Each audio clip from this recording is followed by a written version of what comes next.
Good afternoon. Good afternoon. Good afternoon. My name is Weldon Jackson, and I'm chairing this fourth annual Black Male Summit. On behalf of President Robert Michael Franklin, let me welcome you to this place called Morehouse and for this important conversation.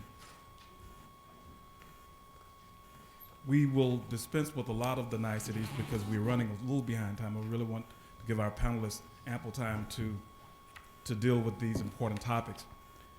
But before that, let me ask that if you have cell phones or any kind of mobile device, please put it in its off or silence position.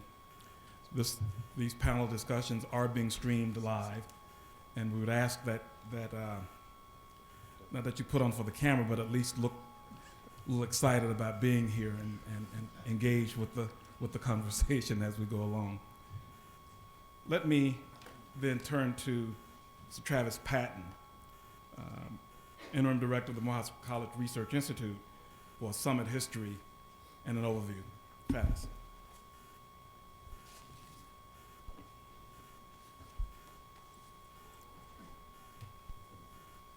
Good afternoon. Good afternoon.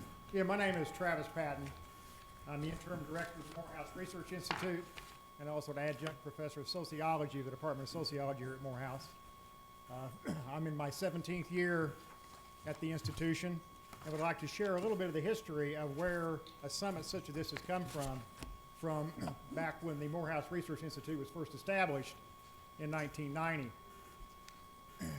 Former President Dr. Leroy Keith was concerned about changes or things that were happening in the black male community in the mid-'80s, such as incredible increases in rates of incarceration, noticeable decline in academic performance and academic participation, and was concerned about the consequences of those if they weren't addressed.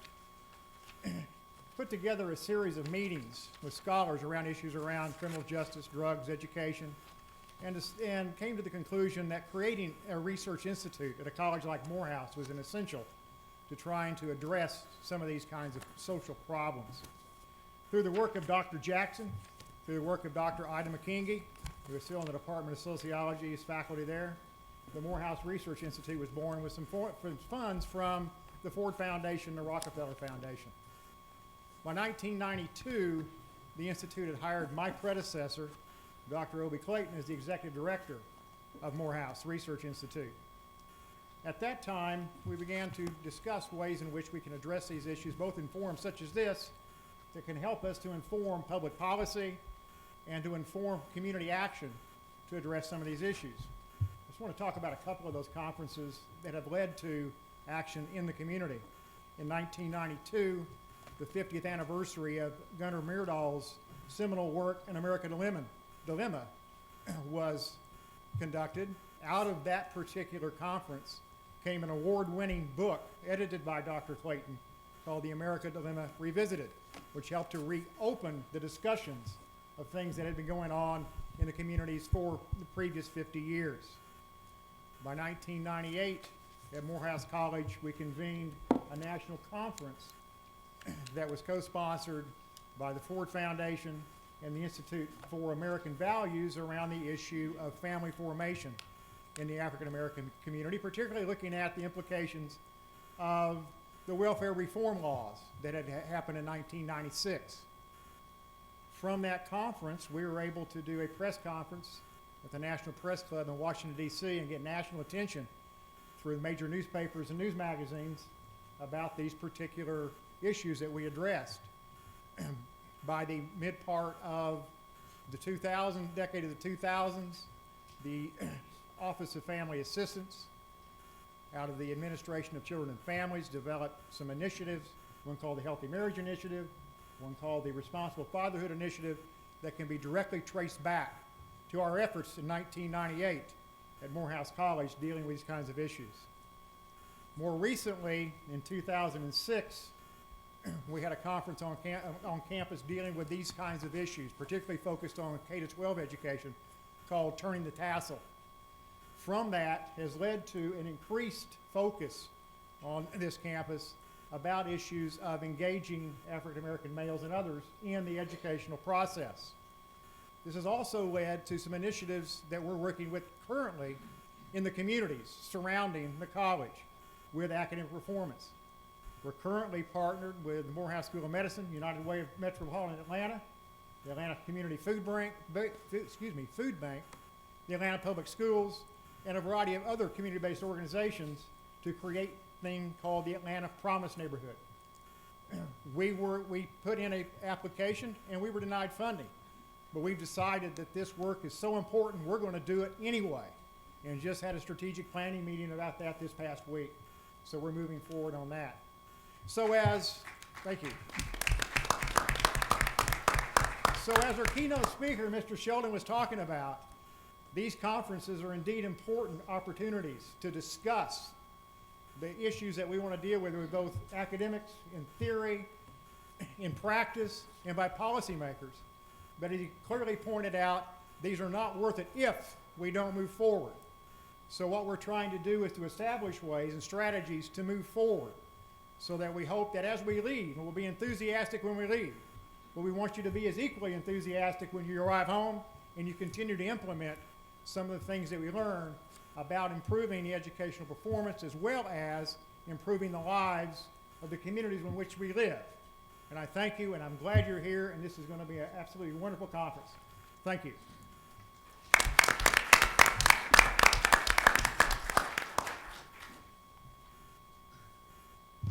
Good afternoon again. Good afternoon. Really, nobody even wants to give me any love, huh? Good afternoon again. Good afternoon. Oh, thank you. This is great. All right, so this is like one of my favorite times of year to come and have dialogue about the action that we're going to be engaged in after the discussions that happen today. What I'm called to do right now is to present for us kind of a little bit more detailed framing. At the plenary session earlier when we had lunch, I talked a little bit about what it is that today was about and how it is that we came to understand this title that we're engaged in today, Black Men, Black Boys. I was going to say in the title of my new course. Anyway, let me go ahead and talk about Edmund Gordon first, okay? Edmund Gordon is the public intellectual in my estimation. A graduate of Howard University, Ivory, taught by Elaine Locke, chapel assistant to Howard Thurman while Thurman served as head of Rankin Chapel. Friend and colleague to everyone from Thomas Kilgore to Kenneth and Mamie Clark to Charles Meadows to Paul Robeson to W.B. Du Bois. Gordon is an educational psychologist and the John M. Mercer Professor of Psychology Emeritus at Yale University and the Richard March Ho Professor Emeritus at Teachers College, Columbia University, where he founded the Institute for Urban and Minority Education and was founding director of the Institute for Research on African Diaspora and the Americans and the Caribbean at the City College of New York. That's a mouthful just for a paragraph. Gordon recently had a chair named in his honor at the Educational Testing Service in Princeton, New Jersey, and he's currently heading the Gordon Commission on the Future of Assessment and Education in cooperation with ETS, and there's a lot more. However, instead of reading his resume, I think it's important to know why it is that Edmund W. Gordon is a good dude, as he would probably say, in my and in our opinion. And it's because of what he did with his relationships and his experience. He used his democratic space through education to make way for those often considered to be the least of us within education. And he does this continually at the age of 90 from a strengths-based perspective, which is too often not done. Gordon is primarily interested in the development of African American students who triumphed over significant odds to become better achievers. He's widely known for his research on diverse human characteristics and pedagogy, and the education of socioeconomic low-status populations. His research includes the advancement of the concepts that he coined, the achievement gap, affirmative development of academic ability, and supplementary education, all of which focus on improving the quality of academic achievement in diverse learners. And this is where we land today, thanks to him, looking at this idea of comprehensive education, a learning that is deeper and thicker than the schoolhouse or the college campus, a learning that is worth engaging in on from multiple perspectives and in multiple avenues. It's a matter of what we are doing with what we know and what we are charged to do in the development of young minds, young developing minds. And in more recent years of, again, this 90-year-old, Edmund W. Gordon, he's directed a considerable amount of attention to knowing and understanding what it is that his son, Edmund T. Gordon, who's at the University of Texas, terms the black male problematique. So he's particularly pleased with the intersectionality that we have here in our gathering, Black Men, Black Boys, and Comprehensive Education, a view from the front of the bus. Of course, I am proud to call the professor my dear friend and mentor, and look forward to seeing him tomorrow in Puerto Rico. That's why he couldn't join us today, because he's actually heading up a countrywide commissioner meeting where he's looking at how it is that we can reconsider assessment, teaching, and learning.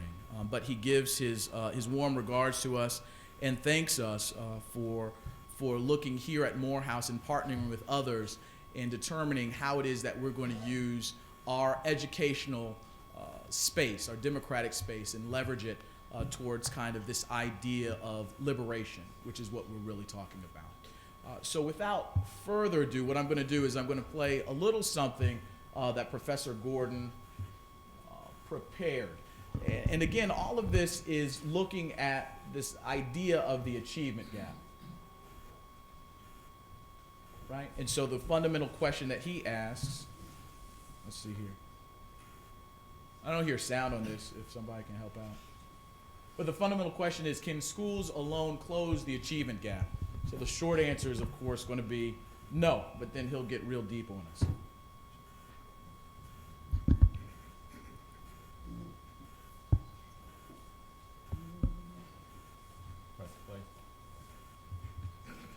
Yeah, it's the video, I mean, the audio's not doing it.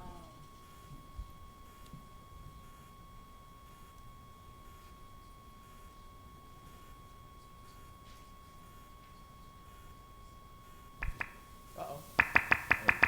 All right, so here we go. Maybe dim the lights a little. No. I'm sorry, I have to approach that differently.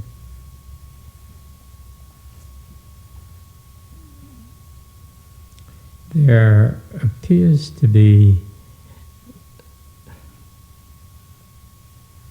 the judgment that may be too widely held that the problem of the achievement gap is a school problem, a problem of school failure.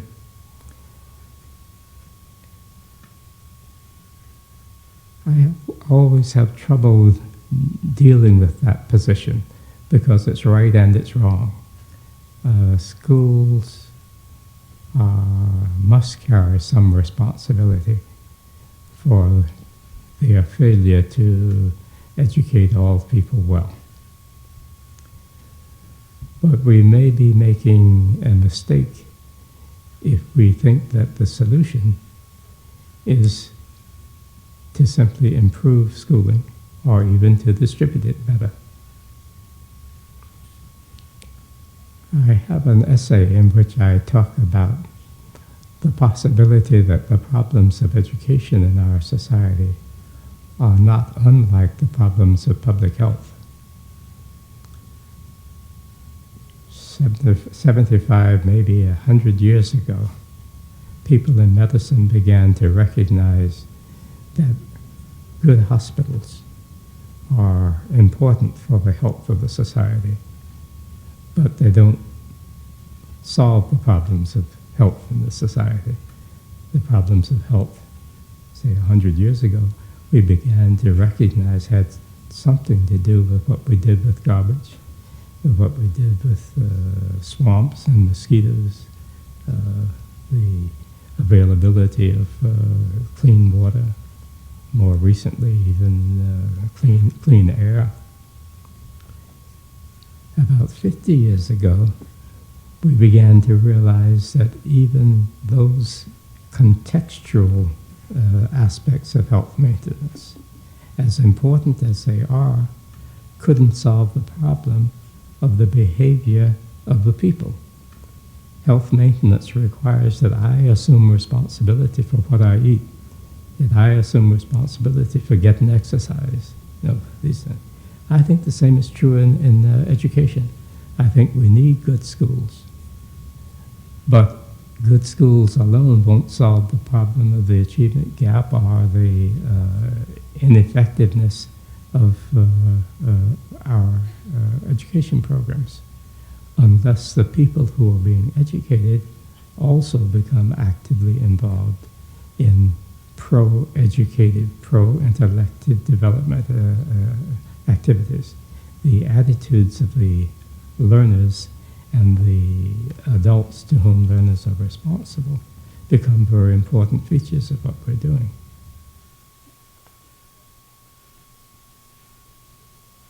You guys can clap for genius.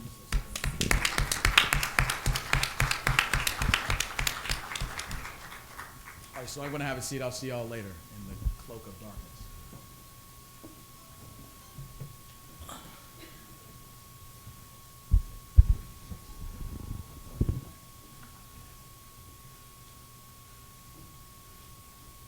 And God said, let there. Hey, did you turn the lights back on? I don't do that. No.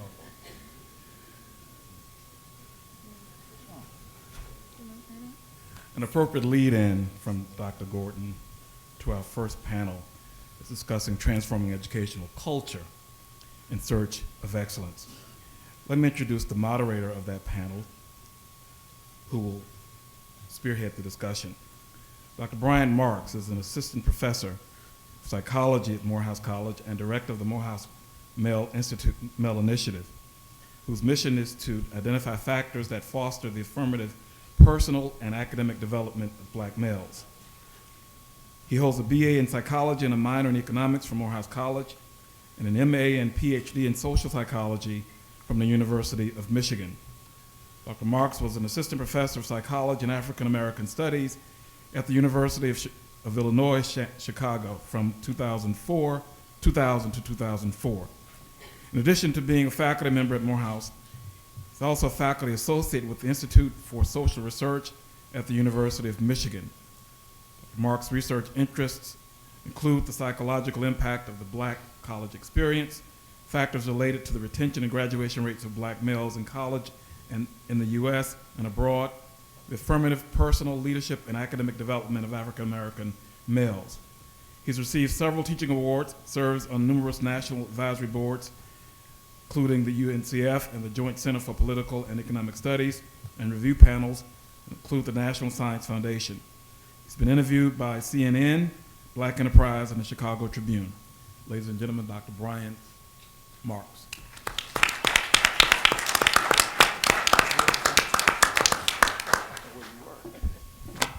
All right, good afternoon once again. Good afternoon.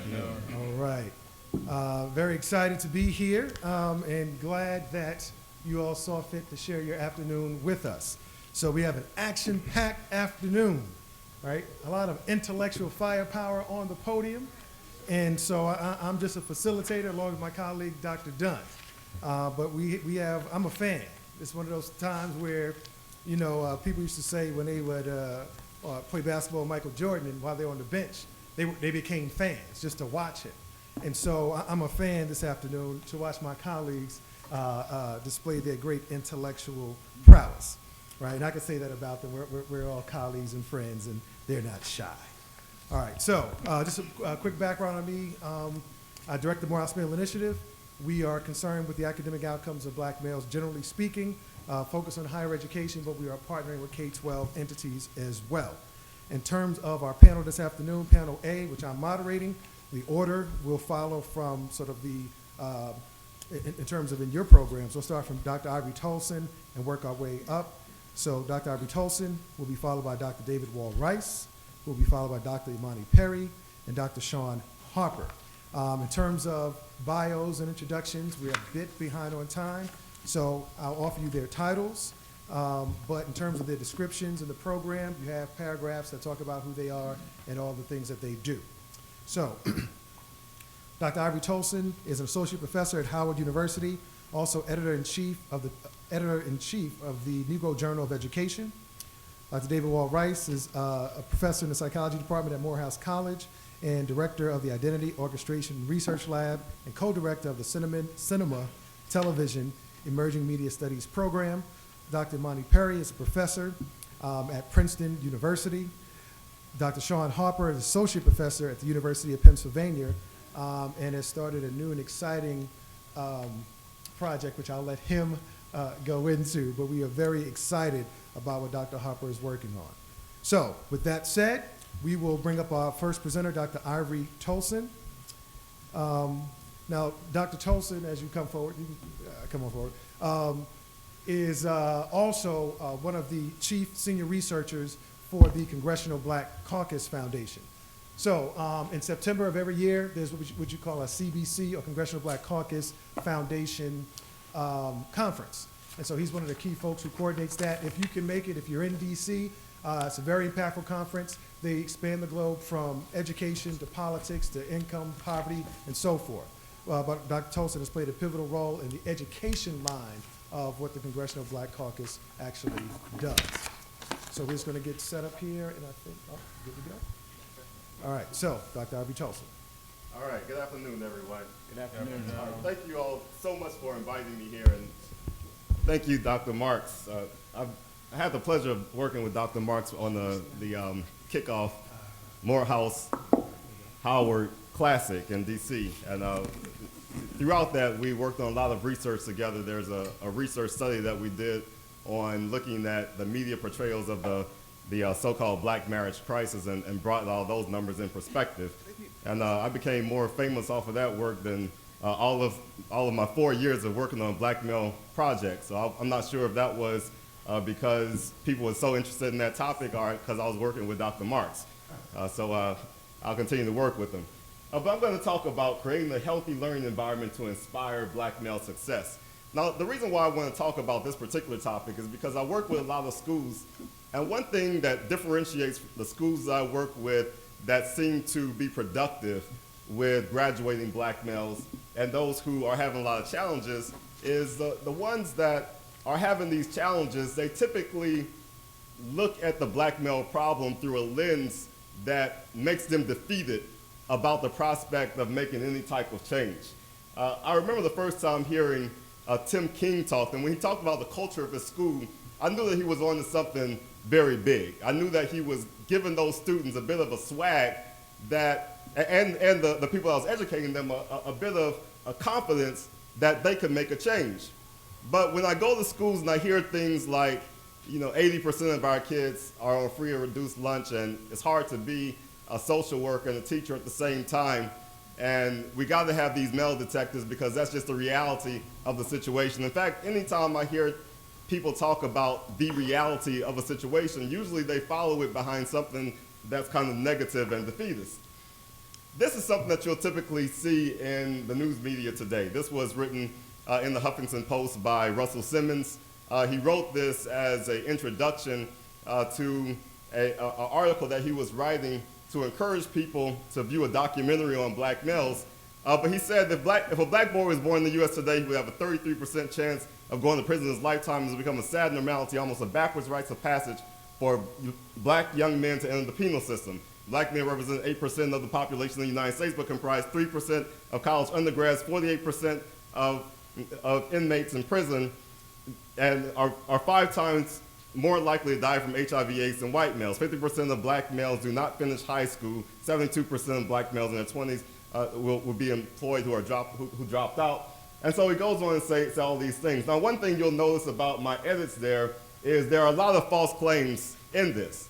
Now, I can do an entire presentation on looking at the origins of all these numbers, and I have. There's a presentation that's actually available online called Myths and Realities About Educating Black Children, where I show how sometimes a fact can go so far away from the intent of its origins, like the prison versus college comparison, for instance, which is a 10-year-old stat that's nowhere close to the truth today.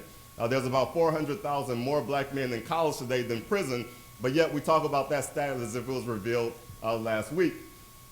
Now, the reality of how this can impact what we do, you can look at some of these quotes and see that sometimes what we are saying when we think we're helpful may be damaging the spirit of a lot of the kids that we're working with. These come from essays of young black men who are asked to write about their experiences. This kid in 11th grade said, being the young black man is a blessing that people have tried to make a curse. Another one said, that gives people further reason to believe that we are dumb and don't know anything. Another kid, only 11th grade, said, what about to be seen as a person with a name, then poof, a statistic, a memory, and to many, a shame. And this white female teacher said this has negative effects on both ends as teachers formulate stereotypes about black male students, and these students fight less to battle those stereotypes. The result is academic failure of black male students who feel as though the school system has failed them long before they have given up on the system. Now, this is how the educational system looks right now. We have 4.3 million black men in school right now. They represent 7.3% of all kids from P through 12th grade. This is what the teaching force looks like. So we have 63% white female teachers. Distant but solid second place is white male teachers with 16%.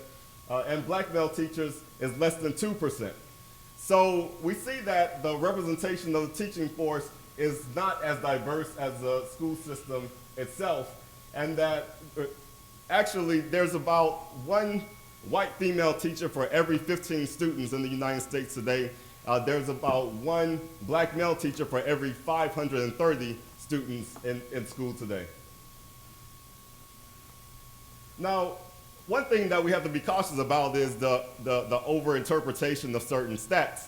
I remember a young female asked me, she was a high school student, she said, why don't black men want to teach?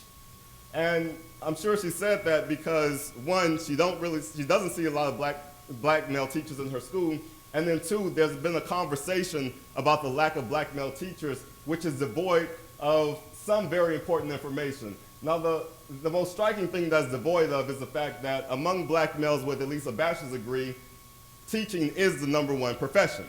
Black males are more likely to go into the teaching profession when they graduate from college than any other profession combined. And in fact, a lot of the helping professions, including social workers, which is in the top 10 for black men, not even in the top 50 for white men.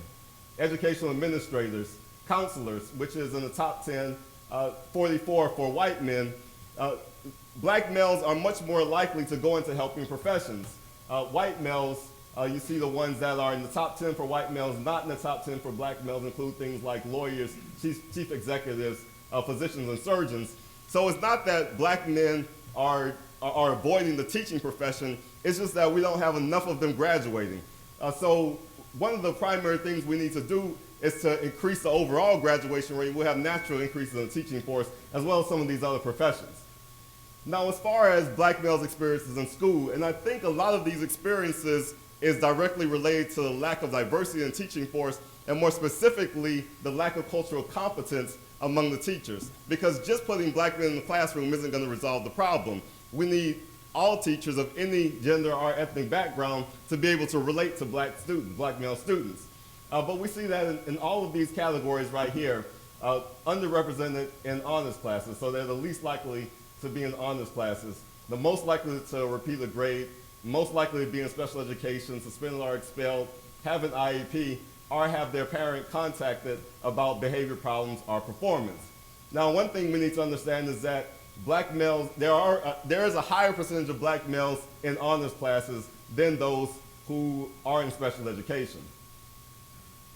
We also see that these risk factors, having a disability increases these risk factors. However, and recently I was asked to write a report for the Department of Education looking at the dropout rate among black males with disabilities. But one thing I wanted to understand is, because it's well known that if you have a learning disability, if you have ADHD or developmental delay or any other disability, you're at a greater risk of all of these risk factors. But one thing that is not known to a lot of people is that there is a percentage of these kids who are actually in honors classes. So I actually wrote an article called "How Do Black Boys with Disabilities End Up in Honors Classes?" And in fact, among black males who have been diagnosed with ADHD in school, 1 in 10 of them are in honors classes. So how does that happen? we have false positives and false negatives. We have a lot of kids who are misdiagnosed, who are being told that they have ADHD when they actually don't.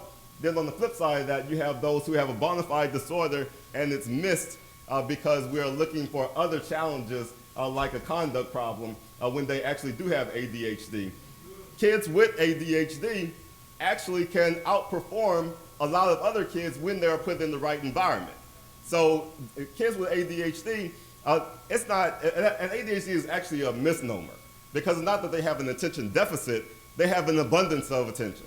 So in addition to paying attention to their teacher, they pay attention to the lights, they pay attention to somebody else coming to class, they pay attention to their pencil, they pay attention to the temperature of the room. So they're paying attention to all these different things. If it is cultivated in the right way, they are extremely creative and have very good leadership skills. So it's not them having a disability, it's how the school responds to a kid like that. And we can all respond to kids in a way that cultivates that as opposed to diminishing it. Now, the model of a healthy school, and I have this published in my second Breaking Barriers report. These factors of a school seem to predict the performance of the students as well as predict the absence of delinquent behaviors like gangs, violence, and drugs at the school.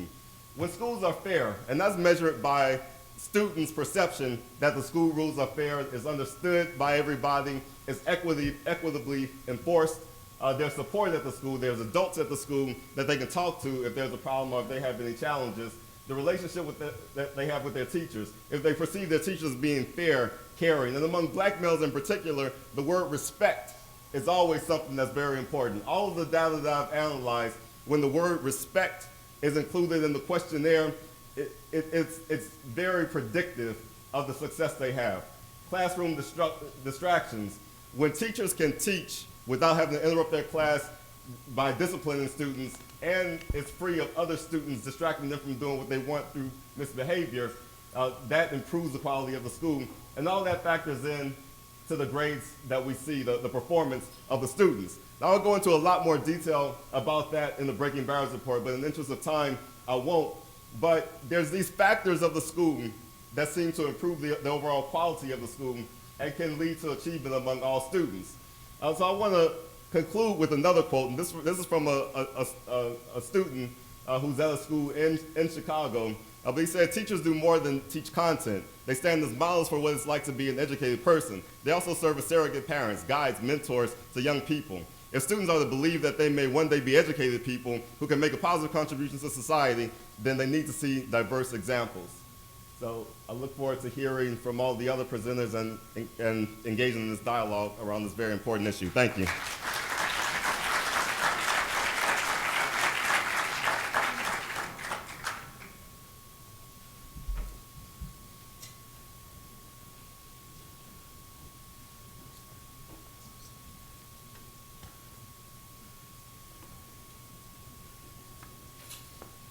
All right, rat-a-tat-tat. First round of ammunition there.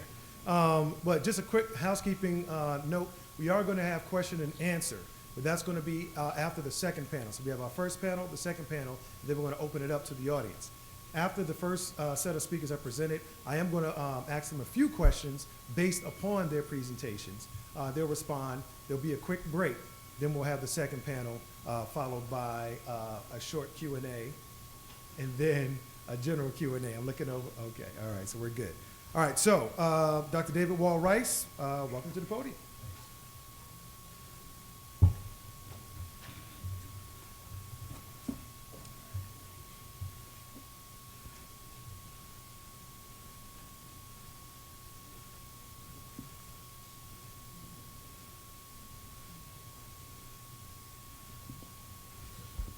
All right, good afternoon again. So what I want to talk about in my little bit of time that I have up here is this idea of complicating black boys and black men. I think that we all can kind of agree that irrespective of the information that's presented to us within popular media or even within the more mainstream scholarly journals, is that black men and black boys are not singular, right? Jim Shelton just finished talking to us about that, and we can certainly co-sign that. So what we want to do is we want to begin to complicate who and how it is that we understand black men and black boys, and look at how it is that that's important when considering this construct of intellective competence. All right? So the first thing is, let's look at this construct of intellective competence. I'm reading here the words of Professor Gordon. Intellective competence is much richer than is captured by traditional indicators of intelligence that are privileged in much of our educational assessment practices. Traditional approaches to assessment privilege knowing how to, and mastery of veridical knowledge, while intellective competence, emerging epistemologies, and the cohabitation of populations with diverse cultural forms may increasingly require multiple ways of knowing, understanding, as well as knowing and the ability to adjudicate competing relationships in our knowledge. What in the world does that mean? We're going to get to it in a second. The idea simply is, though, that the way that the schooling system is now, it has us trying to repeat information, replicate information, regurgitate information, without a true sense of who and how it is that's going to be utilizing this education and for what purpose. So we have here first, black men and black boys. Who are they? Well, Ivory helped us a tremendous amount in talking about how it is that popular conceptions of who and how black men are misrepresented. Because what happens is we have a laundry list of the experiences that black men and black boys bump up against or are involved with. But rarely do we take the time to engage in meaningful ways to suggest who black men and who black boys are. We've got to start doing that. And we've got to start doing it beyond the stereotypes that not only are presented to us, but the ones that we oftentimes adhere to. Education. For what? My grandmother would be very upset if she saw this slide, right? Taught decades at Manor High School in Portsmouth, Virginia. Education for what? But this is to get you get you kind of engaged. Why is it that we want to get an education? Why is it that we suggest that it's important for folks to get an education? Just at base. At base, the reason that we suggest that individuals need to become educated is for what?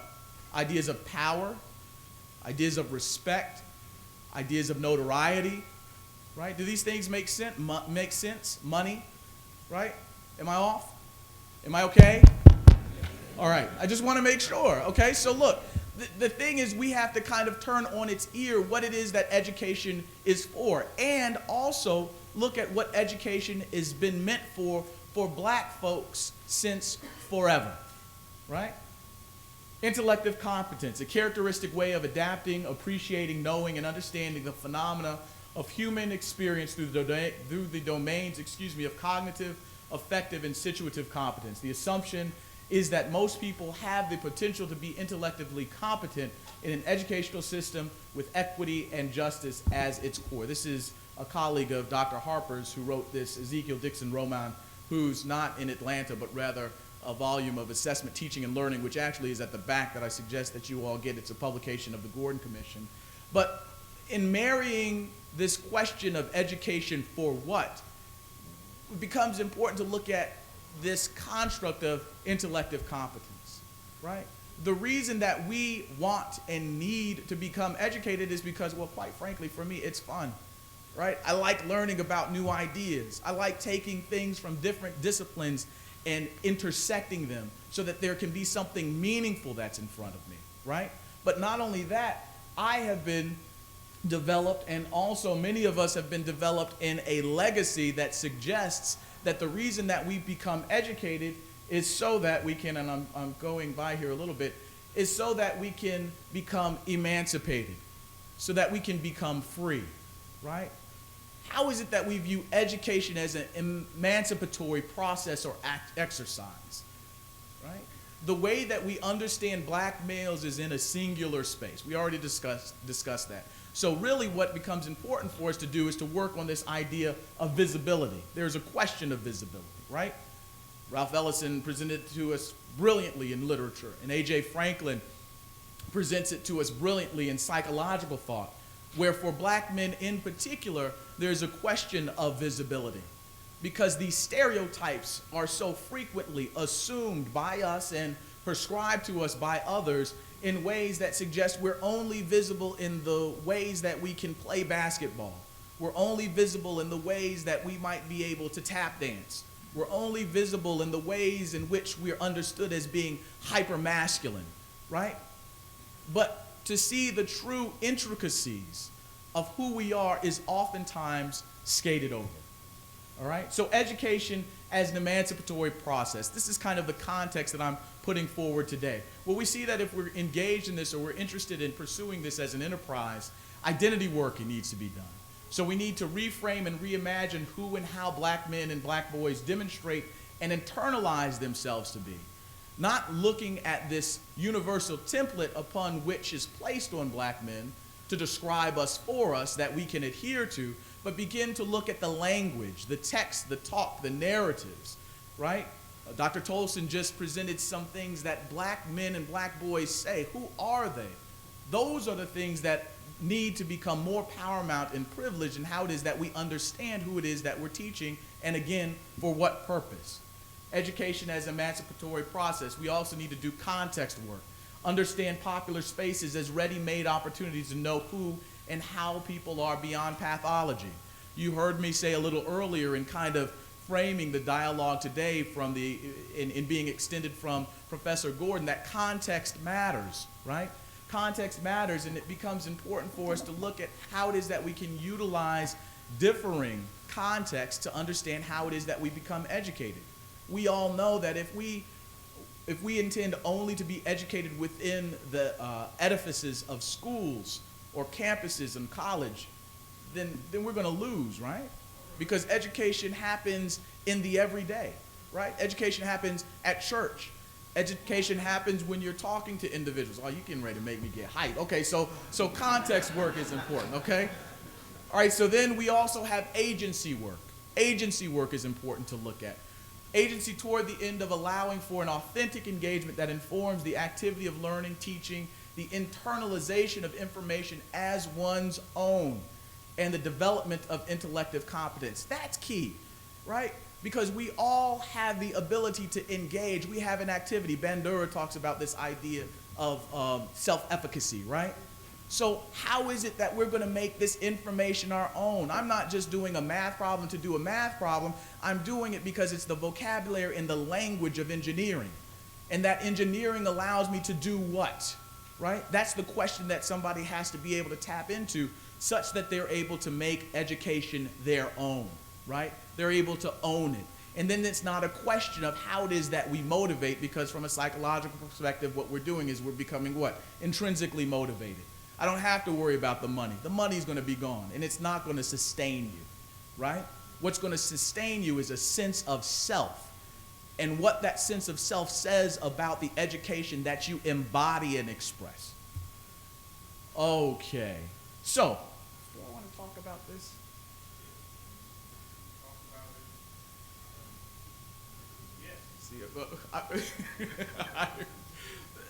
No, I think I've talked about this enough, because the idea here is I put this up here because I just wanted to kind of put forward that for black men in particular, there is this understanding of us as the N-word, right? We embody it in many instances, right? We answer to it in many instances, but that's not who we are, right? It's a faux framing of who we are to ourselves and expressions of us that misrepresent who we are, right? For black men and black boys, the complexity of race and identity is particularly salient because of the intersection of race, identity, and gender, and resulting contexts to be negotiated that are governed largely by biopsychological, meaning I see you have a thick nose, big lips, and melanin, right? And the cultural historical, meaning that when I see you, I see that there's something that I can attach to your African American experience, and I'm making certain assumptions about you, right? But again, these are stereotypes that can inform who we are. And this is what's very important, because it's important for us to know and attach ourselves to race and culture so that it informs who we are, but it can't define us. We must not let it encapsulate us or imprison us and become distracted by just our race and our culture. We have to interweave it into the whole of who we are, right? All right, prime for understanding. We're looking at black males. Orchestrated identity balance. I got like 3 slides left and I'm good. I'm okay, Dr. Marks? Okay, great. Okay, so orchestrated identity balance. This is the idea of looking at context, really looking at, this is a theory that I have in my book, Balance, that that looks at how it is that we understand and address context and what it is that black males are charged to do and do successfully from a psychological perspective that can allow us prime opportunities to engage them in positions of strengths and assets. So orchestrated identity balance, what's up here is simply context, or more complicatedly, context. So we have this idea of hegemony, race and culture, just as shorthand, patriarchy, gender and heteronormativity, class, respectability versus reputationality. These are all things that frame how it is that black men oftentimes consider themselves within the context of an American experience, okay? So if we put this up here, we see that the self is the large orange circle, and then we see pieces of the self, or self aspects or different identities are these slices, identities and self aspects to be considered. And then we have an environment or in context that the self is buttressing up against, and then we have cognitive energies that interact with your context such that you're able to become balanced. This is the best case scenario. I'm not going to show you unbalanced, but this is the best case scenario. So then all this kind of psychological talk and all this kind of ideas of self and self-efficacy, what does that have to do with education? Well, we understand the educational system and the education of selves as a significant context, A and B contexts, right, as Dalit might talk about. So we understand those as significant contexts. So if we look at this area of cognitive energies that are dynamically blended to the goodness of fit between identity and environment, we see that what can appropriately fit here is this idea of intellective competence. How is it that you're going to marry yourself? How is it that you're going to put a lens of education, a lens of intellective competence above or below an already complex self, as Cynthia Winston at Howard University might say, right? How is it that you're going to use your education to liberate? Because really, that's what we're talking about with respect to black people, okay? Education is not just something that we go to and get our lessons and all that kind of stuff and show some A's. That's bunk, right? The thing that we have to do is we have to figure out how to internalize these knowledge granules in ways that allow us to empower one another to liberate. To liberate. I'm almost done, Brian. All right, intellective competence. So what Zeke said, or excuse me, what Dr. Dixon Roman says to us is simply this. There's an assumption, or the assumption is that most people have the potential to be intellectually competent in an educational system with equity and justice as its core. That's one hell of an assumption, right? And that's what Shelton was talking about earlier at our luncheon, is that we have lots of hard work and fighting to do such that this is going to be a realized assumption, right? And so we understand that there are paradigm shifts that are necessary in how it is that black men and boys are considered and how it is that they are encouraged to consider themselves, and in how it is that we situate the framing agents of school and the learning endeavor so that we can have a comprehensive education. I'm done. Thank you.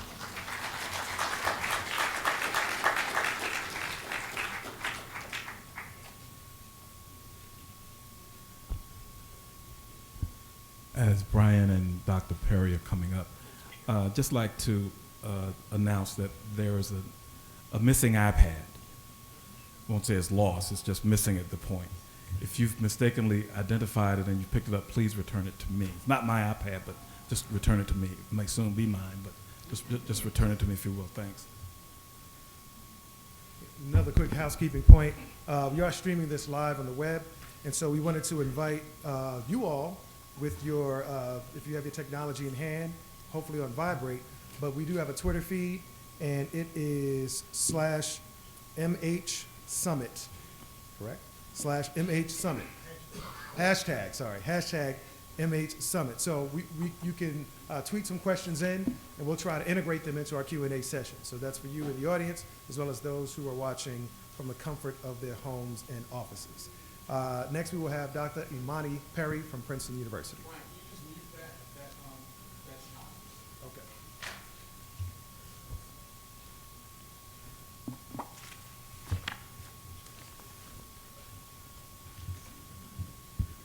Okay. Okay, I have no slides. I'm not a social scientist by training.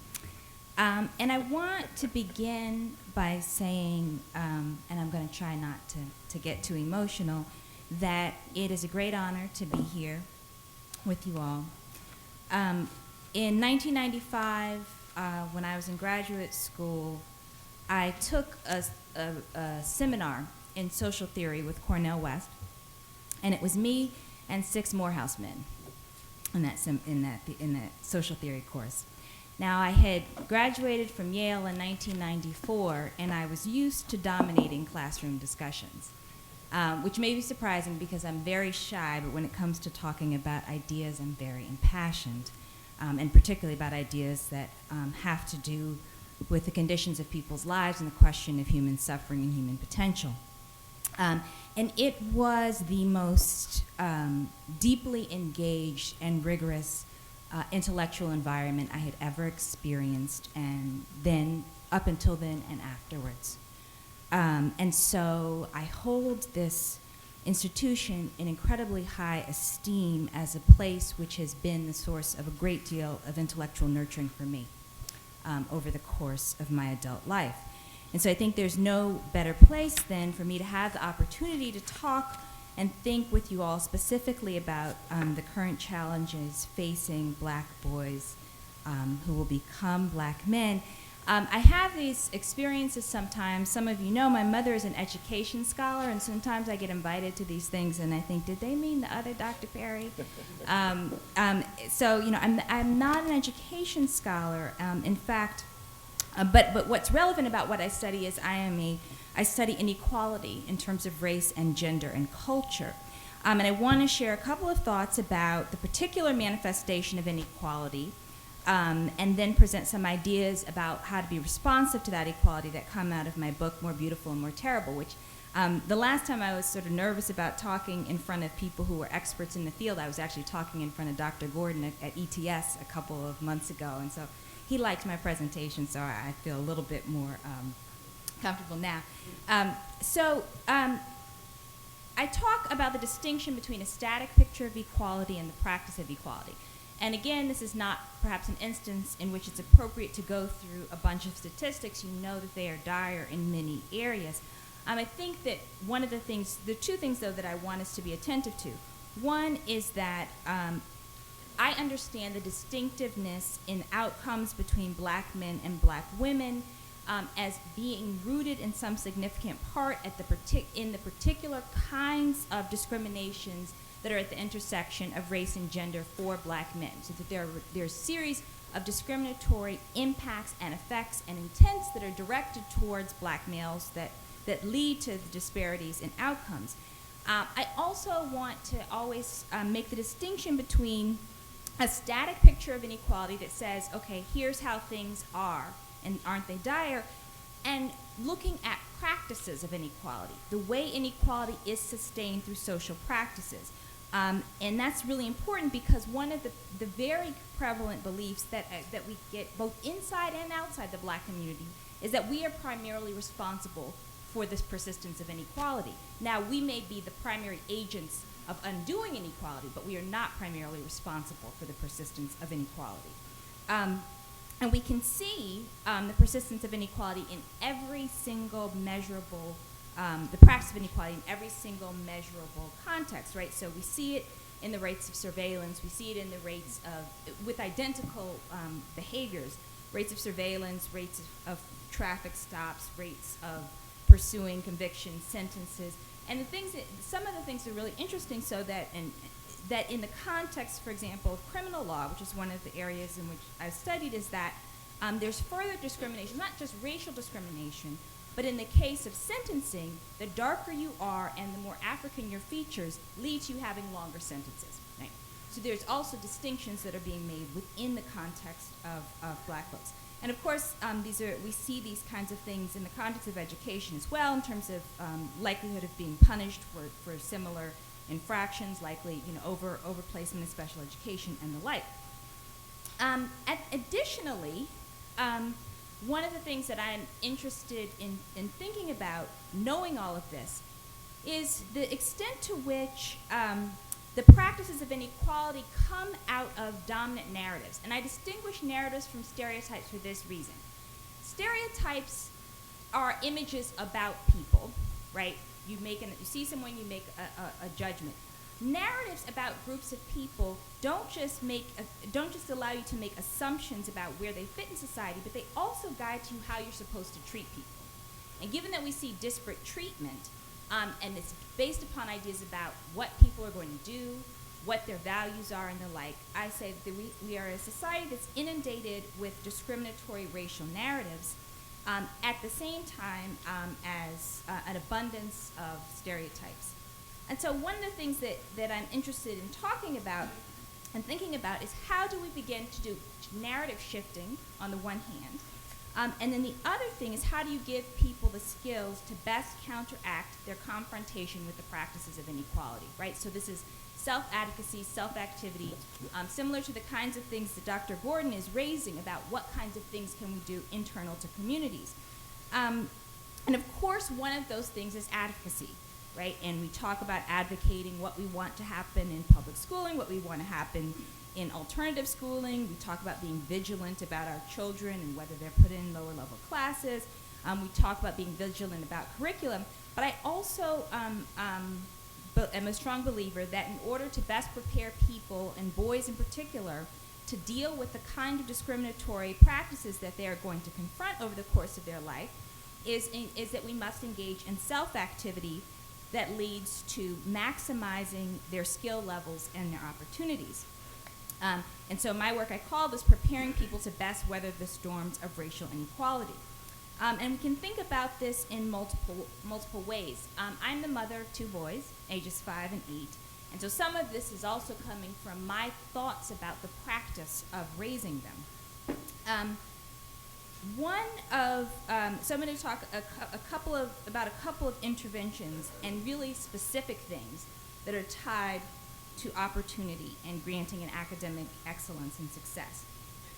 So one of the things that we know is correlated to high levels of achievement is devotion to out-of-school learning, right, through daily practices. And for example, reading daily and reading generally is gendered female, right? The idea that you read, when you think about the image of the child who's in the corner reading, that's highly gendered.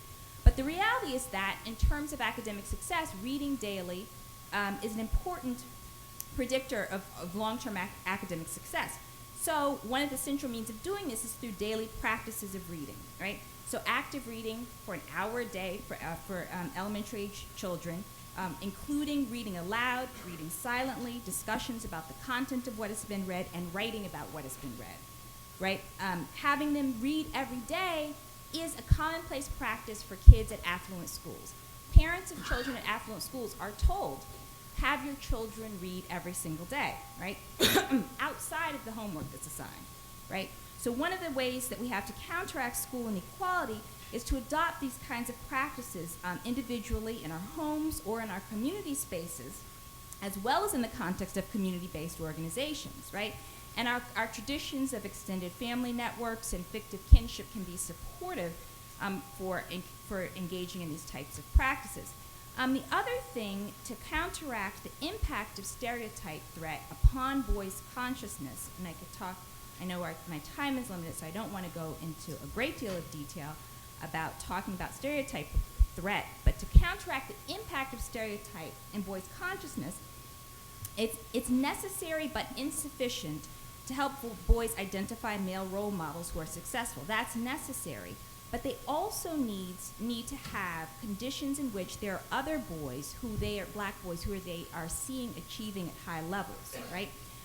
So that they have a sense of a context and a community of high achievement, which you all have here, and this is part of the reason why this has been such an enormously successful institution, right? But it also shifts the dominant narrative in that context, right? So that there no longer can exist the simple stereotype of black male underachievement. They have a community of achievement. And one of the things that's really interesting about the research of one of my colleagues, Angel Harris, as well as other friends of mine, Sandy Darity and Carolyn Tyson, where they basically debunk this mythology that black kids think that doing well in school is acting white. And they do large-scale studies, and what they show is that the acting white charge is thrown about in a very particular context, and this is what it is. It's in schools where there are a bunch of black kids in lower level classes and just a handful of upper level classes. So in all black schools, this is not what gets bandied about, doing well in schools, acting right. It's in schools that are unequal on the basis of race. And so the students in lower level classes are reacting in part to the clear evidence that they are receiving unequal opportunity, right? And that's a kind of frustrated recognition that they received the short end of the stick in school and probably will in life as well. And I say all of that to make the point that if we expect our boys to achieve, we have to work to provide context in which they have counterparts who are black boys who are excelling as a means of counteracting the negative stereotypes. Okay, I'm going to try and go through this quickly. But a couple more practical things. In the digital age, there are a wide array of important supplements, out-of-school learning, as Dr. Gordon talked about, out-of-school learning opportunities available for parents and families and community organizations and churches and the like. One that I advocate is a free literacy-based website, starfall.com. It's excellent for early literacy, and kids can navigate it on their own. And it also has a counterpart, which isn't free, but it costs $30 for a membership. And it has both literacy and math development games and programs that are useful for kids well into the middle school grades. I also use khanacademy.org, which I don't know if any of you are familiar with this, but it's a free site which explains multiple approaches to mathematics that go all the way from pre-kindergarten through multivariable algebra, linear and matrix theory and the like, right? Upper level math in college and graduate school. Videos are 5 to 10 minutes long. It's free, and it provides wonderful educational supplementation. I also allow, to the horror of some of my older friends and relatives, my youngest son, who is just 5, to use the DS gaming system because of the evidence-based research that there are actually academic and intellectual skills, creativity, persistence, and problem solving that can be supported with the use of gaming systems as presented in the work of James G. and others, although I don't allow him to use violent gaming, right? There's also resources for finding intellectually stimulating materials and toys. The Oppenheim Toy Portfolio, again, free access to it online, right? And Fat Brain Toys both provide reports on excellent toys for child development every year. And again, I'm making this point I'm saying these things to make the point that there's a kind of capital in terms of information about how to facilitate intellectual and academic excellence outside of school that affluent people have access to. And to the extent that we can democratize access to that information, it's one of the ways that we can counteract the persistence of inequality in schools. A couple more things about out-of-school learning. One is developing resourcefulness and the importance within black communities, and this again reiterates what Dr. Gordon said in the introductory video, developing resourcefulness in the face of inequality. For example, in most major cities, public libraries have memberships or passes to all of the major museums in the area, and many of the minor ones as well. And as well, a good deal of public school systems have free memberships that are available, right? But you go to these institutions, and oftentimes we're not present in them, right, on a regular basis. So having a resourcefulness to providing access to these spaces that are intellectually rich and important, not just for children, but also for adults, right? And the process of making the process of learning collaborative, right? A family, community affair. In Philadelphia, where I live, all of the children's theater programs have initiatives to give reduced price tickets for low-income families, but none of them have tickets that ever cost more than $12, maybe $14 for children, for children and adults. I have never been to the theater. I've never taken my children to a theater production where there are more than 2 or 3 other black children in the theater, live theater production, in a city that's half black. Right? I go to the movie theater, which actually costs more once you buy condiments, concessions rather, and they're overwhelmingly black. And I don't say that to berate black families. I say that as a question of having a kind of resourcefulness about providing opportunities to our children and having an awareness of how to distribute that resourcefulness. So telling other people about these kinds of spaces and these kinds of opportunities for learning and growth.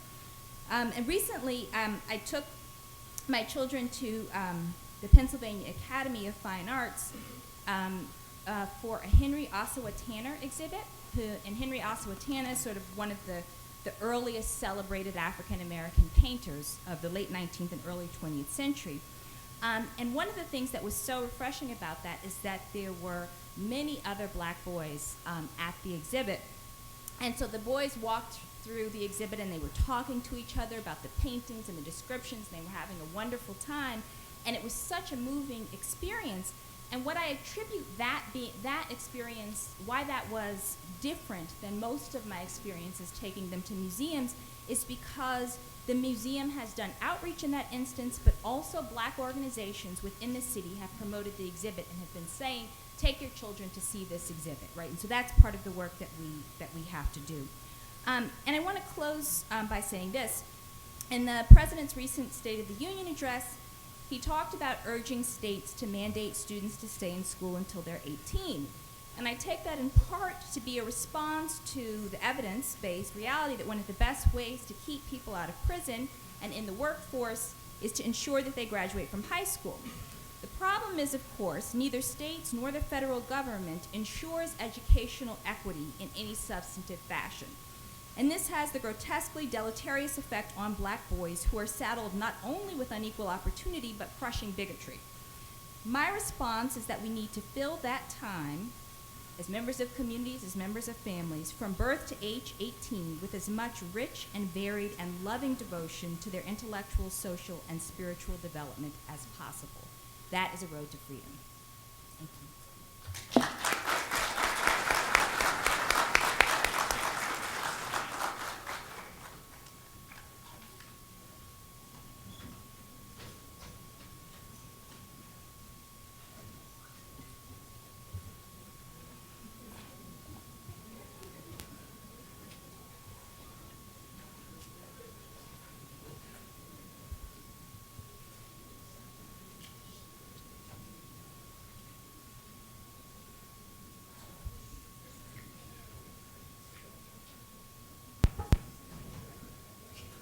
So if you have to make your exit, yes, we ask that you do it as quietly as possible.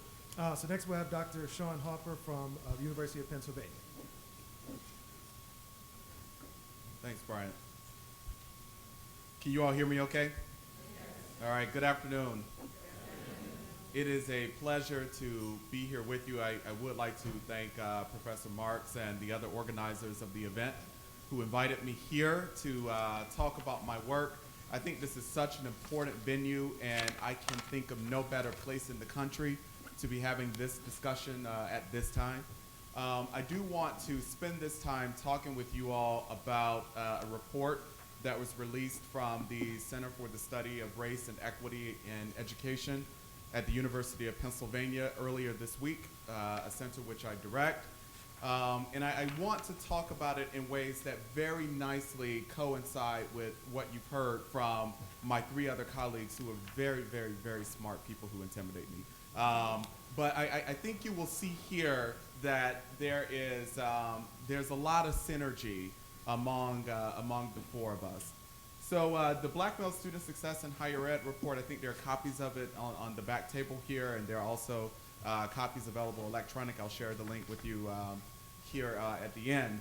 But before I go any further, I would be remiss if I did not acknowledge the illustrious president of Morehouse College, Dr. Robert Franklin, who wrote a beautiful message for the report. I was hoping to see him here today. I understand that he had to be away at a funeral, but I just wanted to publicly thank Dr. Franklin for really contextualizing the report. I don't know why I'm getting tongue-tied here. I think I'm really nervous for some reason. But I want to point out one particular segment from Dr. Franklin's message. You probably can't see it well where you are, but he says, on a final note, I appreciate the photograph on the front cover of the report. Like similar documents, it shows a young African-American boy who is full of promise and potential. It humanizes the cold sterility of statistics and facts. At the end of the day, we need to be reminded that we are dealing with human lives and they all belong to us. Now, I was really inspired by these 4 sentences from the message. I thought the entire message was wonderful, but it was these 4 sentences that really grabbed me because he talked about the cold sterility of statistics and facts. When we get together in venues such as this, all we almost always hear are just doom and gloom statistics concerning the status of black men and black boys, not only in education but also in society. I applaud the scholars who come before me today to push back at that thing that we normally do when we get together to talk about this population. There was a woman who called my office this morning. Obviously, I wasn't there. I was here. But I called in and checked my voicemail. And she was calling from a small town in Alabama. And she talked about how she had gotten a press release about the report.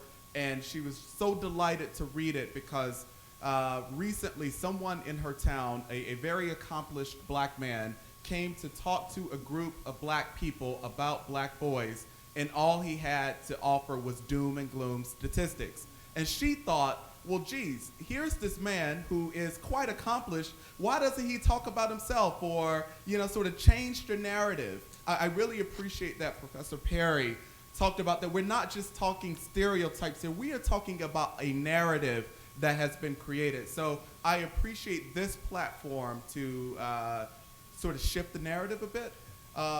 Because I was so busy this week launching the center and releasing a report and making my way here to Atlanta, I didn't know what we were doing here. So I called Professor Marks about 1 o'clock yesterday, and I said, now what am I supposed to do tomorrow?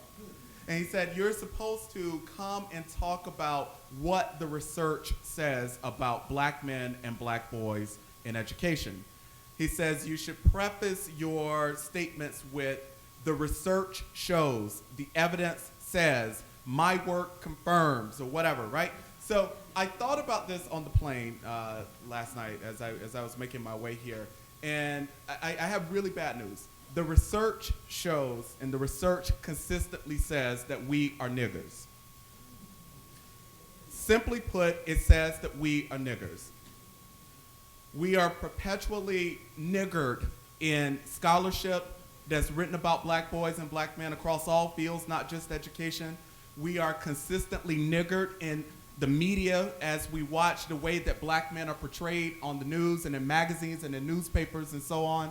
We are consistently niggered in classrooms when teachers reinforce low expectations concerning the achievement of black boys and have stereotypes about them and buy into these pervasive narratives that sort of give up on black boys as early as 3rd and 4th grade. We are consistently niggered even among African American audiences when we get together to talk about what we should do in response to the problem of black male achievement, and all we talk about is deficits and doom and gloom and so on, and we don't think about shifting the narrative and looking for positive examples.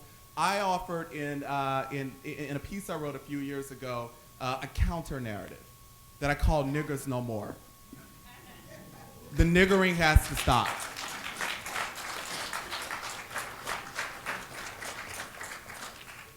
In the piece, I talk about how, there's this one-sided narrative of who black men are. But as I look out into the audience, it is quite visible to me that there are many shades of us. We come in different sizes and shapes. I'm a little bit taller than Ivory, Toldson, for example, but not as tall as Bryant Marks, right? Some of us come from privileged backgrounds. Some of us come from lower income families and single parent homes.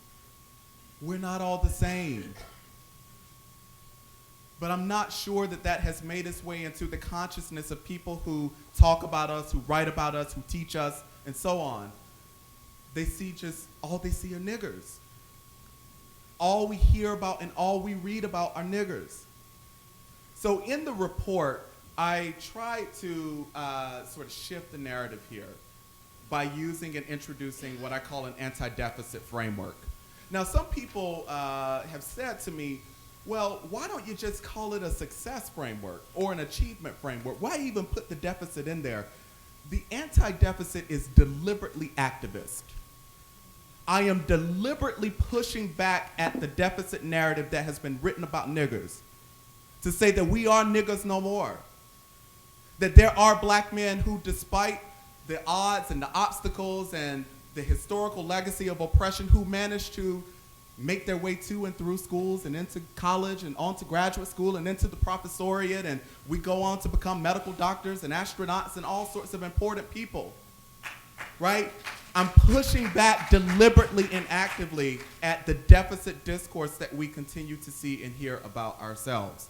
Now, I do want to just sort of raise a few questions here and maybe talk about in the report how I push back at what the research says. I'm trying to be, I'm trying to do what you asked me to do. So I'm going to give just a couple examples here that have been raised by the three scholars who preceded me in one fashion or another. So I argue that we should take the questions that we typically hear about black men and black boys and flip them inside out. One such example is, so we hear a whole lot about how parents, for example, of black boys often don't have the cultural and social capital to help boys get into colleges and so on, that parents have low expectations.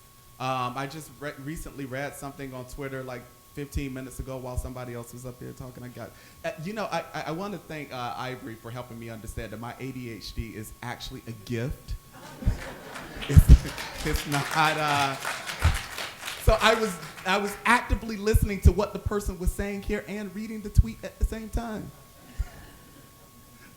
Thanks for that. But somebody recently tweeted something about, parents on welfare, Mitt Romney says the parents on welfare ought to be drug tested and things. Perhaps a different discussion for a different time, right? But why not ask, for the black boys, for the black men who make their way into college, how did their parents help shape their college aspirations? Instead of concentrating entirely or exclusively on guys who are not here at Morehouse College, how about trying to figure out from those who got here how they got here and the role their parents played and the things their parents did that ultimately proved useful and beneficial and helped to get them here? I think that that's a no-brainer, right? Here's another that I think really nicely builds on the point that Professor Perry was talking about the acting white hypothesis, right? I'm tired of hearing it. I'm surprised that it is still in play. There have been many scholars who have refuted the Fordham and Ogbu acting white hypothesis, but nonetheless it's still at play. That if you do well in school, your peers are accusing you of acting white. I'm glad that she so eloquently debunked that. But why not take that question and, again, flip it inside out and ask, well, how do black male students negotiate academic achievement alongside peer acceptance, right? How is it that these guys are able to build supportive relationships with their peers, but also not be accused by their peers of acting white or their school success being perceived as being gay, right? How is it that guys productively manage to do that? Is a question that I undertook in my National Black Male College Achievement Study. I'll give you just a couple more here. How do black men craft productive responses to stereotypes, racist stereotypes encountered in classrooms, particularly on predominantly white campuses, right? So there's a lot of research that talks about sort of how black students and other students of color sort of internalize these stereotypes that they know are present in the classrooms, the low expectations that they feel from their professors and others, that they begin to internalize it and it chips away at their academic achievement. Well, what about for those guys who built resistant responses that have enabled them to productively respond to those kinds of things? We ought to spend at least a fraction of our time, a portion of our efforts, trying to gain some insights from those men. So I'm almost out of time here. I'll give you just one more of these. For years, people now have been writing about how black men are so tragically disengaged both inside and outside the classroom on historically black college and university campuses, as well as at predominantly white institutions. Well, you know, why not ask the black dudes who are engaged, well, what is it that compelled you to be engaged? Or, you know, what have you got from your engagement? We could then sort of turn that into some seductive marketing and some, you know, to get the others to sort of buy into engagement as a useful activity. And lastly here, what prepares black male achievers for the racial politics they will encounter in post-college workplace settings? These are just some of the questions that I posed in the report. I encourage you to read it. It is available online at the center's website, and again, there are some hard copies on the back table. But I encourage you, as you go back to wherever it is that you work or whatever it is that you do, to challenge people to not see us or treat us as niggas. We are niggas no more.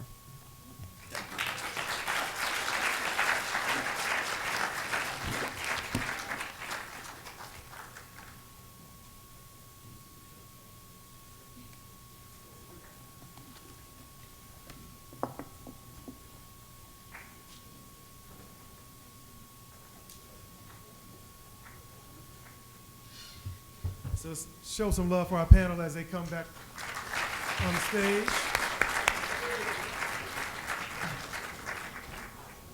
All right, so in the interest of time, really, I'm just going to pose one question. All right, that'll be easy. So Jim Shelton in the keynote today talked about doers, right? And we've had good conversation. We see some good data. But a lot of you all are on the ground in the trenches with our males, K through 12, and in higher education. So, panel, given everything that you've presented and what you know of the research, if you were to advise someone, say, we'll say high school, in terms of designing a program or engaging in some activities that could enhance or build upon the research that you've presented, how would they go about doing this? You can answer that two ways. One, if there are existing examples who are successfully incorporating what you all have talked about and suggested, you can talk about those examples and folks can try to follow up and find those. But if they do not exist and you had to advise them, what would you suggest? What sort of concrete strategies could they start with so they're leaving here today with something, something actionable? I think one of the easiest things to do is engage. And that's something that's talked about a lot, and I think cut across a lot of our presentations, is really getting to know who it is that you're teaching and figuring out for them why it is that they want to learn. You know what I mean? And I think that too often we talk in these kind of very general terms. We even, often, when I was up just now, I just talked about how we're multidimensional. We have complexity.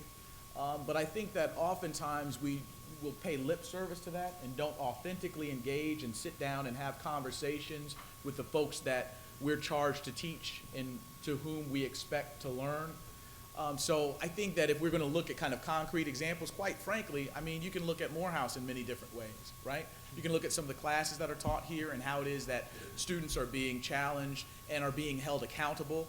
I think that Tim King, who obviously is coming up here next, I've had a chance to sit down and do some teacher training at Urban Prep, and the way that those teachers are brought in, they're vetted, they sit down and talk with folks like me and others, are charged to read things so that they know who it is that they're going to encounter.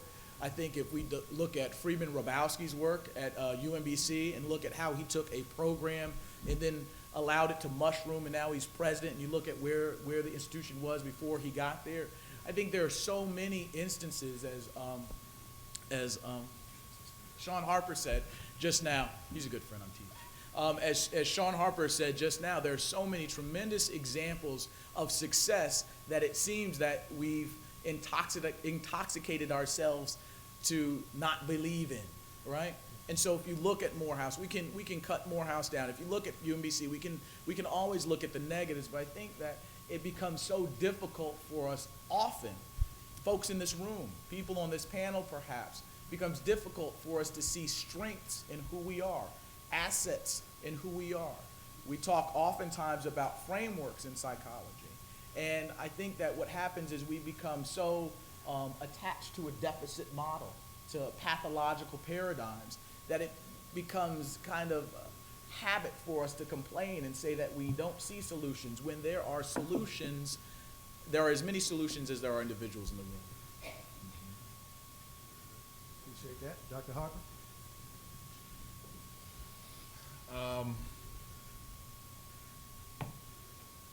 Come back to me. I'm still recovering. All right. And to his credit, he did mention several suggestions in the presentation. So I have some others. Okay. Just give me a moment. All right. Dr. Toldson or Dr. Perry? I mean, overall, and I think all the panelists touched on this. We have to study success, not failure. And when I met a young brother who was a principal of a charter school in New Orleans, and he said that he wanted to be the Tim King of New Orleans, I knew he got it, because he wasn't looking at all these schools that had failing models. He wasn't immersing himself with the deficits in his area. And if he couldn't find it in New Orleans, he had to look nationally and find a picture of success and say, I want to replicate that success. But in my own work, in the first Breaking Barriers report, the research strategy that I looked at was seeing why black males who were successful, why they were successful. And I looked across 4 domains. The first was personal and emotional factors. And so we have to look at the personal and emotional well-being of the kids. We have to understand that learning is a social and emotional process. And so we have to understand what is a healthy social and emotional state that a kid can learn in. The second was family factors. We have to find a way to bridge to create a bridge from the parents to the school. We have to, we have to stop stereotyping and stigmatizing our parents. We have to understand that parents are our allies. We have to understand how to work with a diverse set of parents. We have to learn how to work with single moms. We have to learn to work with working parents who have a lot of kids, and not talking about them as though they're part of the problem. The third factor was social and environmental factors. So we have to understand what the communities are like for the kids who are in our schools. One of the studies that I did found that students who walked to school had increased levels of anxiety than the kids who rode buses and the kids who were dropped off. And so if you have kids that are walking through dangerous territory, and then they walk through your school and they're immediately greeted by a police officer, a school police officer, going through a metal detector, being patted down because they have a cell phone, and then you have them sit down and you have teachers going through that same system, and so their level of alarm is turned on too, then that's not an environment for success. And so that's another thing that I look at in the Breaking Barriers report, are these type of artifacts, and then things about the school itself, things about the relationship that teachers have with the kids. Just very succinctly, study success, and the report that I wrote, all of these factors, it's probably about 30 different factors in there. And what I tell schools to do is use it as a checklist. How well does my school achieve this for the kids? And then come up with a model that's beneficial to your school based on that. Appreciate that, yes. So I agree with the statements that have already been made about the importance of studying success and not failure. I think for me, I guess one priority is as I said in the talk, is really to commit deeply to democratizing information. And that means sharing knowledge and pooling resources. So in the book, Quality Education as a Constitutional Right, which I have an essay in, and which is a collaborative effort, thinking about how we push the society towards recognizing greater rights in public education. There's an article by Kim Parker, who is an educator, and she talks about running book clubs for black boys. So that's a kind of model, and she's extremely successful at doing this, and it gets them engaged in literacy practices. Democratizing information in this sort as well. Knowing, for kids to know, if you want to go to college, you need to be in English for 4 years, you need to take math for 4 years, you need to take social rate, all of the academic subjects for 4 years. these sort of basic things that aren't universally shown, that become huge barriers, right? And so some of the stuff I think is really about a kind of cultural capital, which is about sort of an information flow that really excludes people before they get a chance to even have an opportunity to try and put their foot in the door. So.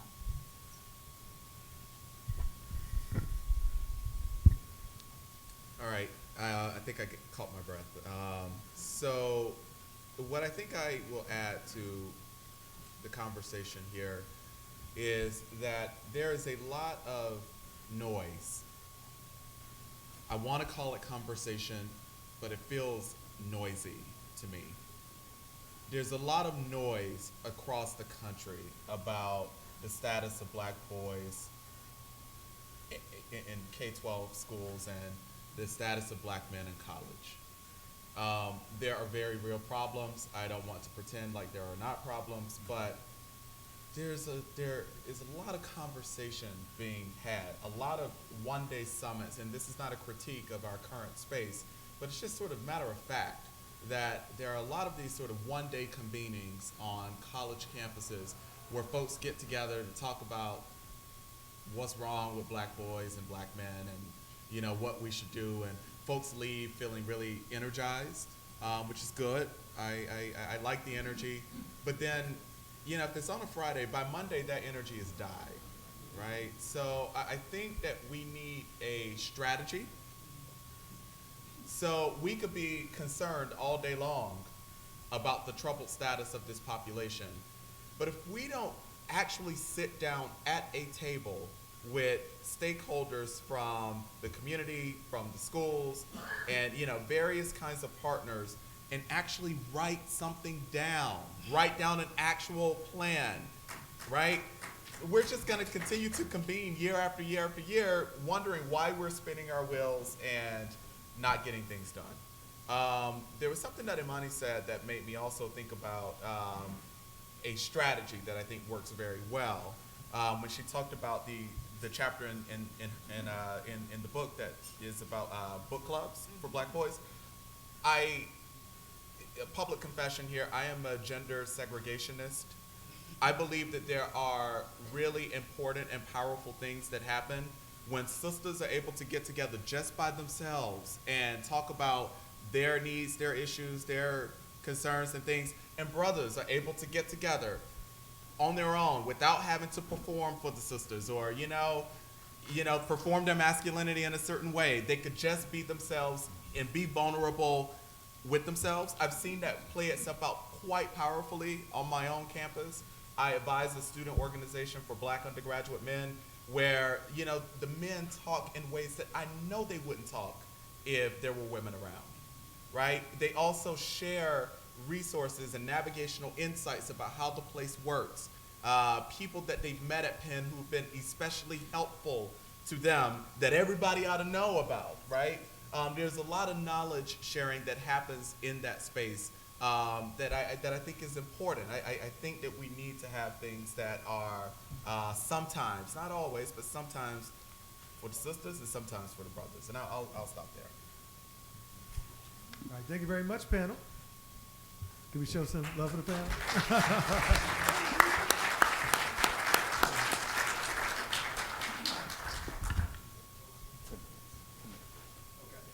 All right, so in closing, I just like to say, I had to bite my tongue not to speak too much today. I am sort of a talker, but I enjoyed listening. And follow up with these folks, right? Go do a Google search on them, find out the work that they're doing, stay up to speed on their reports, their articles, and so forth.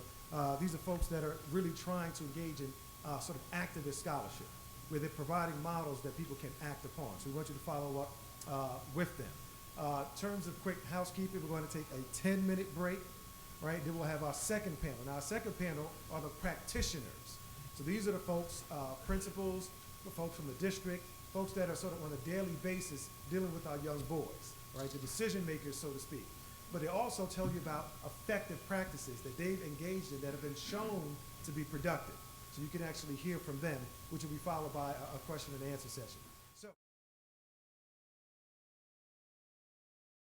Hello, everyone. Are we ready almost? Mm-hmm. Get started on our second panel. Now, hopefully, I was hoping that a lot of people would stick around because the panel that you are about to hear is a distinguished panel indeed. I'm really honored to be able to moderate this panel because I think of these people, these gentlemen, as the ones who are out in the trenches. They are designing curriculum, they are training teachers, they are doing innovative and creative work in and outside the classroom. And so they are going to bring their knowledge and bless us with those, with all the things they're doing. And I want to say that both as a mom of a 2.5-year-old boy and as one who was blessed and honored to teach here at Morehouse College, I too tend to live, sleep, and breathe how to reach young black men, and whether it is at home through PBS or it is at school where sometimes I pull my hair because, you know, they might complain a little bit about the work, et cetera, et cetera. But I have a friend who teaches in the Gary, Indiana and Chicago area. And for years she taught at an alternative school. Then she taught in Gary, Indiana. And I was fortunate to be able to hear her throughout the years deal with the frustrations, the challenges of working with young people in middle school and high school. And every time I would speak to her about the different challenges that she faced, I would say, wow. And here I am complaining, you know, because my students might be a little bit, you know, worrisome, right? And she's dealing with all kinds of issues, short resources, short this, and et cetera, and yet she uses her money, you know, right, for her babies, despite that. And so I really admire these educators, and we have a distinguished panel indeed. I'm going to say their names and just give you a brief sense of who they are, and then they're going to come and present like the first panel, and then we're going to come all together and have you be able to ask questions of them. Mr. Ford, Mr. Delano Ford, is from the New Orleans Recovery District. The Recovery School District is a special school district administered by the Louisiana Department of Education. And I'm just going to hit a couple high notes from this. Up to 70% of all Orleans Parish public school students are enrolled in charter schools, the largest percentage of students attending charters in the nation. Dr. Howard Fuller is a distinguished professor of education, the founder and director of the Institute for the Transformation of Learning at Marquette University in Milwaukee, Wisconsin. The mission of that institute is to support exemplary education options that transform learning for children while empowering families, particularly low-income families, to choose the best option for their children. Mr. David Jernigan, Executive Director for Kipp Metro Atlanta, overseeing the network of 5 Kipp schools in Metro Atlanta. Under his leadership, and this is an important note here, Kipp Ways Academy was consistently one of Atlanta's highest performing middle schools, and in 2008, I love this, it was named the #1 no excuses school. Y'all check that, no excuses school. I love it. And we have, certainly last but not least, Mr. Tim King, founder, president, and CEO of Urban Prep Academies, who personally, let me say, I've heard so much about and seen reports of and just have been impressed. When you go to that website and you see the visual of those young black men looking, I dare say, like Morehouse men at their best, represent like that, I dare say, it is truly awe-inspiring. It's a nonprofit organization operating a network of public college prep boys schools in Chicago, including the nation's first all-male charter high school. 100%, I'm gonna say that again because y'all ain't paying attention, I see. 100% of urban prep graduates, all African-American males, and mostly from low-income families, have been admitted to 4-year colleges and universities.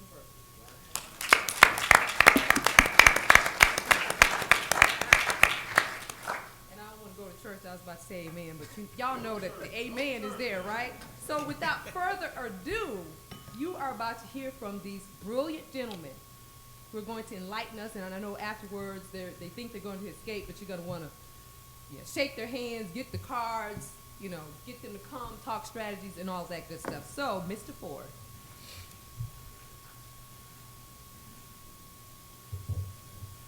It is such an honor to return to my alma mater. My name is I am the Deputy Superintendent of the Louisiana Recovery School District.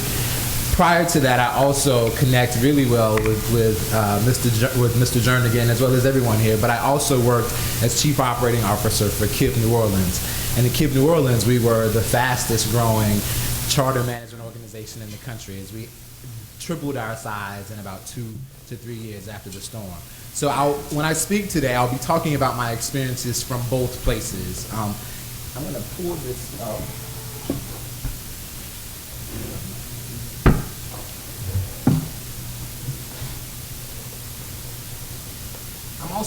I'm also gonna try to be as succinct as I possibly can and concise, because there's so much data here and there's so much that I want to share with each of you. And as the brilliant folks before were speaking, I wanted to respond and I wanted to ask questions, I wanted to probe. But one of the interesting things is that I didn't recognize that, well, actually I did recognize probably a little bit too late that I was sitting on a panel with some of the leaders in education reform and culture and the issues that affect gender issues. And that has kept me so aware of everyone else's plight to this, because sometimes it feels a little bit lonely and it feels like I'm the only one working on this and working so hard, but it's so great to see so many of the other folks here doing this as well. I am honored and privileged to sit amongst such educational giants. For Dr. Fuller, I would even say educational thug, because wherever he is, it goes down. And everybody who knows him knows that it goes down. So Mr. Shelton, I see you in the back. You talked about fighting. Well, I've learned to fight so much from Dr. Fuller. So it's great to be back. And let me tell you a little bit about what I'm going to talk about. I again talked about how it's an honor to be here, but more than that, it's an honor to serve the students of Louisiana, especially one student in particular.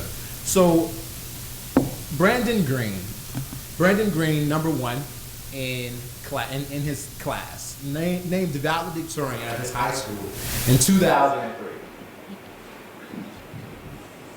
All A's in classes, B's, athletic, involved in a variety of activities, model student.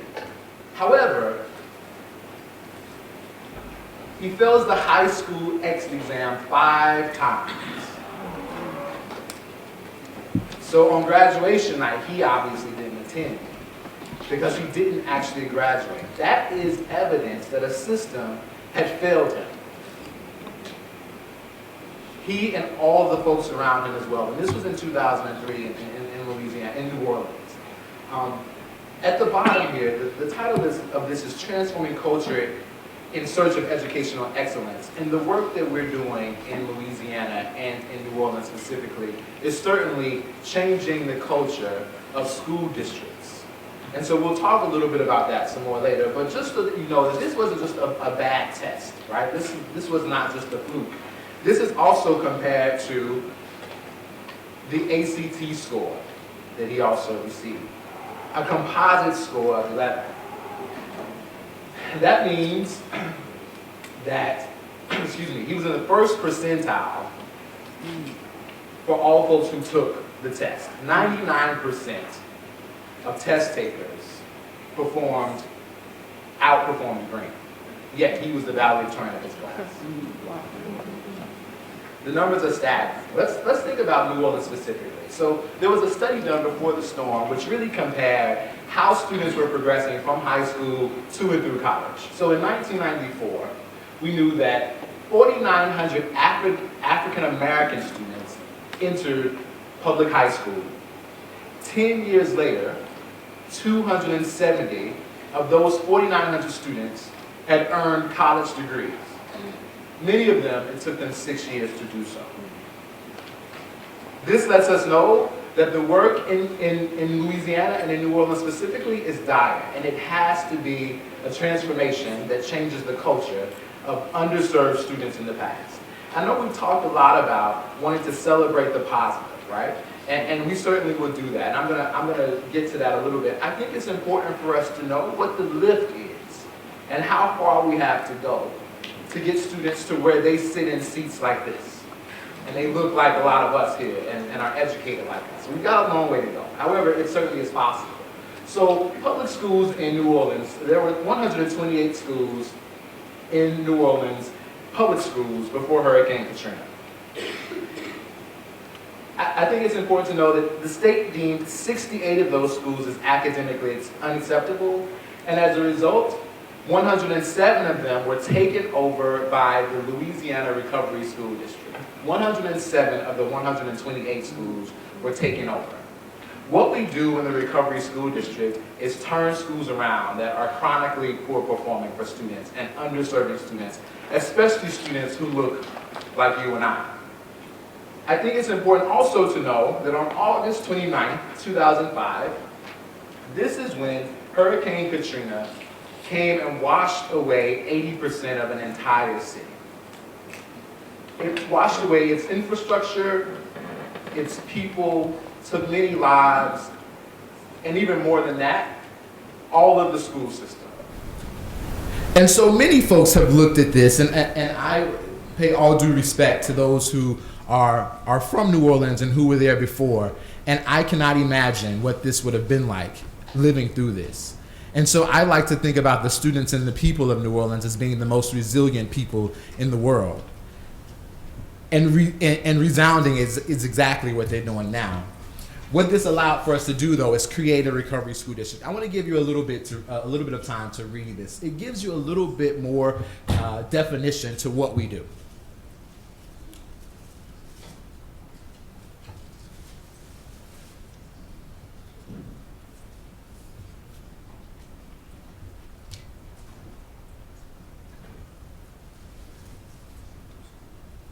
So this is about making sure that students who are in poor performing schools have opportunities to attend schools like the gentleman who also sit on the stage with me today, and we'll talk a little bit about that. But transforming culture in search of educational excellence is really about making sure that school districts who are far removed from families, far removed from students, far removed from teachers, surrender their control and empower educators who are experts to open and run schools.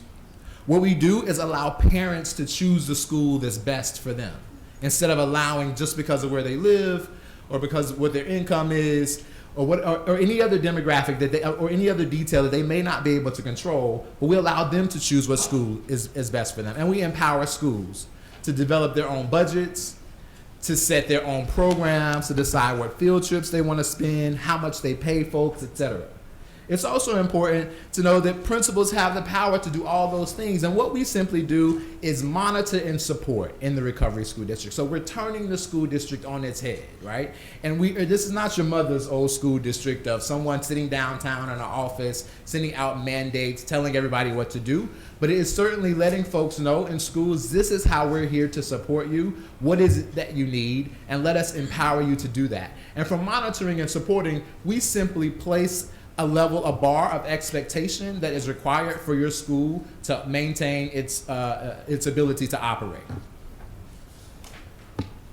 80% of our students currently, as Dr. Dunn stated, are in charter schools in New Orleans, unlike any other place in the country. The impact that it's having is changing the outcomes for students.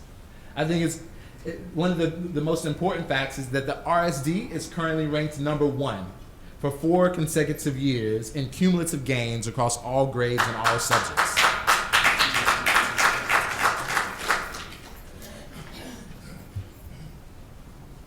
While this is important, I also want us to know that it's simply better than. I had the privilege of speaking to Mr. Shelton before, and Louisiana is still 49th in the state, and 49th in the country. And so the bar is low. We have a long, long way to go. But the way our students have responded to the transformation that has happened and the way parents have embraced this and owned the results themselves is incredible, and it's happening nowhere else in the country with the same level of impact. All of that being said, however, 45% of black children in Louisiana have a parent that are involved in the correction system. We're number one in murders, unfortunately. 58 murders per 100,000 residents. The nation's average is 7 per 100,000. I'm sorry, New York City is 7 per 100,000 residents. We also know New York City is much larger. If we look at Oakland, California, which is the same size as New Orleans, they're at 21 murders per 100,000 residents. This is 12 times the national rate. Unfortunately, what's important to know is that this impacts so many of our black men. Nicholas, and the students that you'll see are all students who attend schools that I've worked in and students that I've gotten to know. And so these are not clip art images or anything like that, but these are real lives to put faces to the data that we've stated earlier and just now as well. I want to conclude by saying that, as we've spoken about earlier, that without addressing and being transformative in our approach, and let me back up and say one other thing, that the statistics state in New Orleans that the folks who are impacted by crime the most, those who are committing crimes and impacted by crimes, are those folks who are jobless. And so if we don't transform the work that we do, and from the district all the way down to in classrooms, then we're not able to have organizations like this that are transforming lives for students. And I in no way want to ascertain that there is one solution for getting to the results of academic achievement for students. I think there are many, many ways to get to results for African American boys and African American women.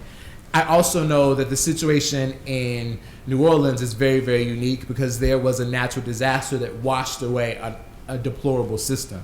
And so one of the things that we'll talk a little bit about later is how is this sustainable and how is it repeatable? And I've got some ideas about that, but I'll save that for the question and answer time. Again, I am honored to be here, and it is a privilege to speak about these topics alongside other brilliant minds as the other 8 scholars that are here as well. Just so that we're clear, I don't have any cards. We're a relatively lean organization, by the way. So given that, this is my contact information. I also can be found online and at Twitter, Delano4, et cetera, et cetera. If you give me your card, though, I can certainly send my information out to you. Thank you so much for the opportunity.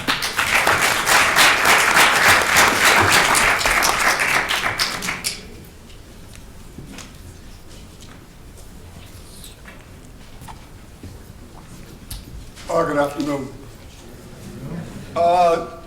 When they asked me to come, they sent me this email talking about, tell us about your research. That's before they kind of changed these panels. I sent an email back and said, I don't do research, I fight.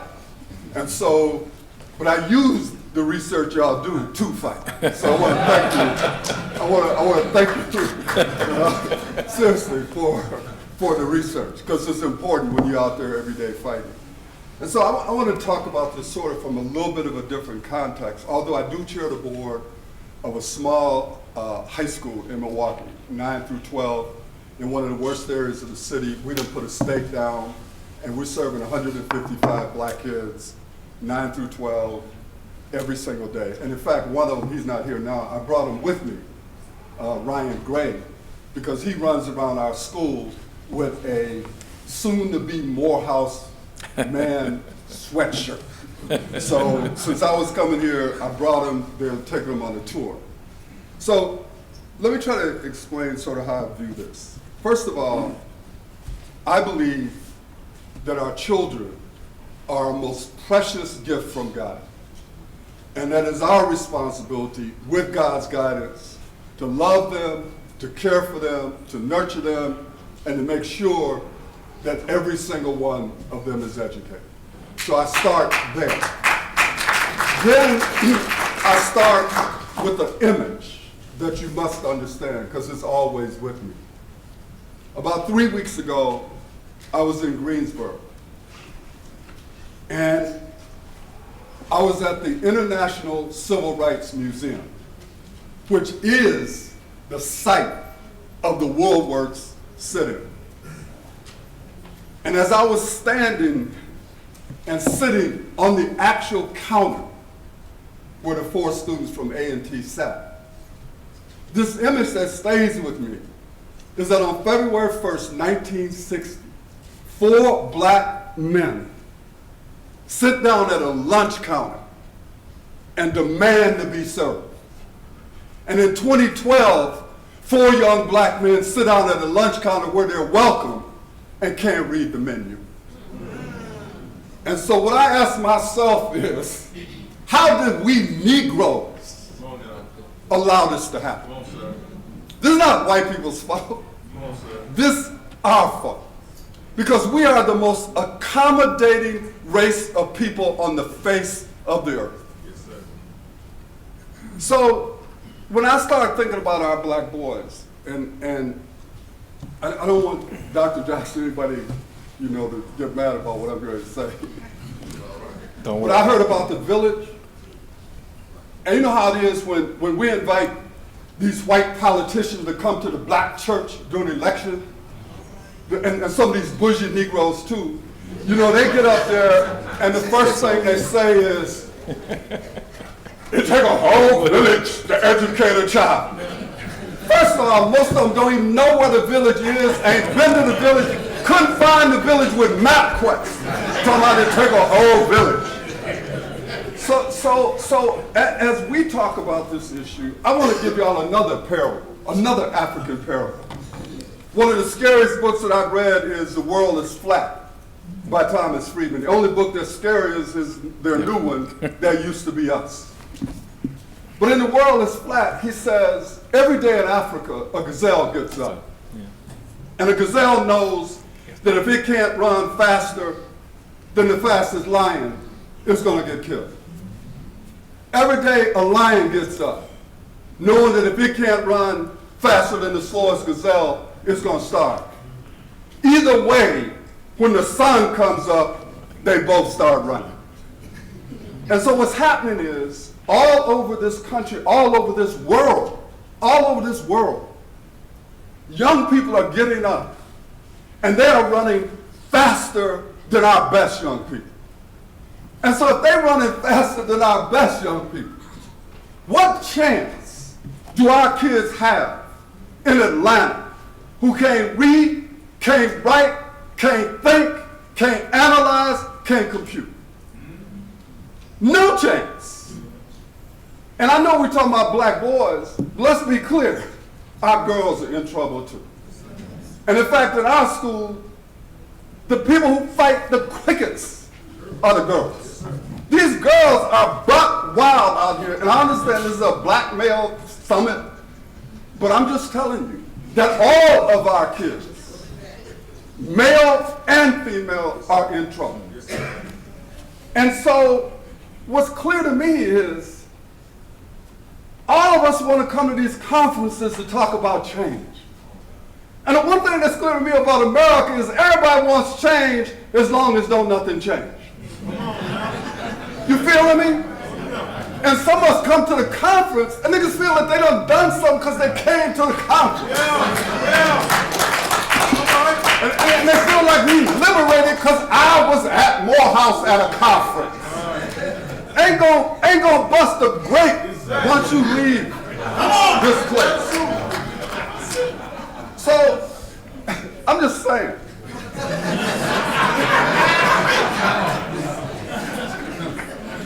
That our boys are not going to be saved from an education standpoint, and therefore for the most of the rest of their life, unless we can create great schools. Good schools are not good enough. We got to create great schools. We have schools that are doing a phenomenal job preparing kids for the 20th century. The problem is, we're in the 21st century.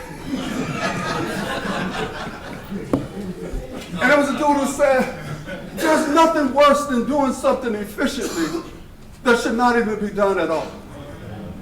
And so if we're going to save our black boys, the kind of schools that Tim has created, the kind of schools that David has talked about and others, that's what we got to do.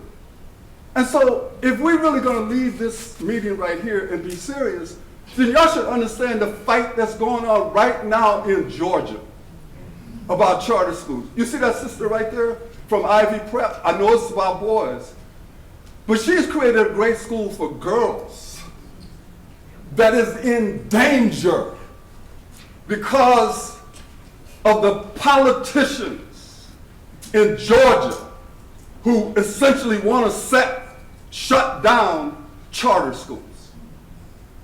Now, let me make the point I'm trying to make. The problem that our boys face, the problems that our kids face when it comes to creating great schools is a problem of race and it's a problem of class. And when we come together, we like to talk about white people and race. We don't want to talk about class. I'm going to talk about class. And it's very important that we understand this, because there was this book, and I know the scholars are probably, there was this book, it was called The Color of School Reform by Jeffrey Hennick. And what he talked about was how back in the 60s, people like me were standing up talking about power to the people, power to the people. And I'm still stuck, because I believe we're supposed to, I still got the sign in my basement. I'm still like power to the people. And what I don't recognize is a whole lot of us who used to talk about power to the people. We don't want the people to have vouchers. We don't want the people to have choice. You know why? Because we are now the bureaucracy. And at one point when we used to talk about power to the people, we was outside. Now we inside, protecting these institutions, even though the institutions don't work for our children. See, because what's happening now is we the ones who, when you start saying, well, you know what, these schools don't work for our kids. I mean, you put up all the data. I mean, you see the data after data, and people keep saying, yeah, but what we need is more money. What we need is more money. We need more money. We're not changing the way it works. We just need more money. Because I need more money for my pension. I need more money for this house that I bought that I can't afford. I need more money for this ride. And I'm feeling you. Because I'm not asking y'all to take a vow of poverty. But what I'm saying is, these institutions do not work. Jim said it, I'm saying it harder than he said, because he was polite. I'm saying that these institutions are not set up in a way to educate our children. All right. And people say, oh man, oh no, you done gone too far now because my mama was a teacher. I ain't talking about your mama. I understand that in our community, you start talking about people's mama, that's a problem. I'm not saying your mama wasn't a great teacher, your grandmama wasn't a good, I'm saying that we have individual great educators in a system that is dysfunctional. And then when people say to me, well, you know, like when I was superintendent, you say to me, well, how would I want a smaller class size? I say, hell, go to any high school in February. Not only do you have a smaller class size, you got a small school. Because half the kids are gone. Because they're telling us that it is not working for them. And so if we're going to be serious up in here, we got to recognize that we have to have a radical transformation of both our thinking and our practices. And so I'm going to come back and say it again. Race matters in America. I mean, I have people tell me, you know, like, I didn't go to Morehouse. I guess I'm in the minority in the world. I didn't go to Morehouse. I mean, I'm sorry I didn't, because I might have been ran across Donald or something. Okay, so, but I'm the first black male to graduate from the college that I went to. I was there by myself. And what people said to me at one point, they would look at me and they'd say, Howard, when I see you, I don't see a black person. Scared the hell out of me, because I'm like, well, like,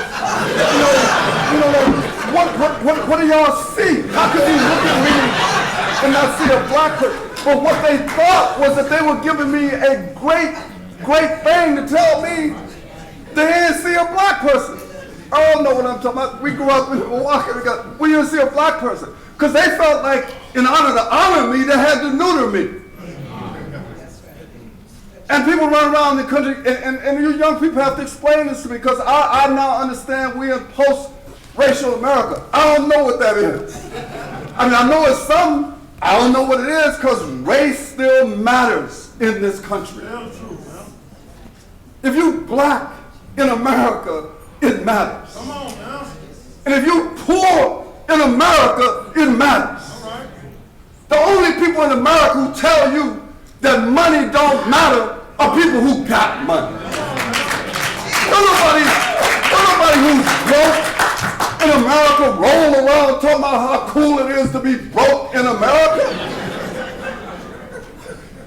And so y'all need to understand, kids coming to Tim's school, to some of the schools that David has. We got kids that we got kids that ought to get a medal for just showing up at school, given everything that they have to deal with before they ever get to it. I was tweeting yesterday with this fool Newt Gingrich, because, and this ain't got nothing to do with Republican, Democrat. I don't believe in none. He's a fool. Because he was talking about how poor kids, they don't got no work ethic. You know, they need to be janitors and stuff. I'm saying, Newt, if you got back from your $500,000 vacation or your $500,000 account you got for your wife at this place, if you come to any McDonald's where I live, who you think serving you? Who you think working at all of these places? If there's any jobs, poor kids are out there every day trying to work. And I tweeted yesterday because we had a young man in my school. Y'all talk about black boys.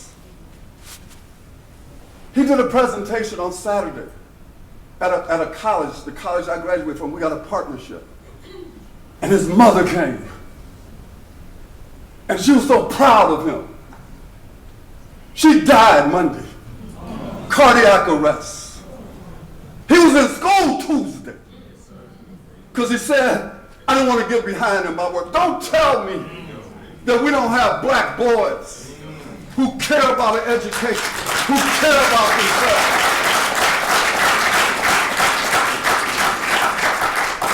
So I'm going to stop so Tim and David can talk about school specific.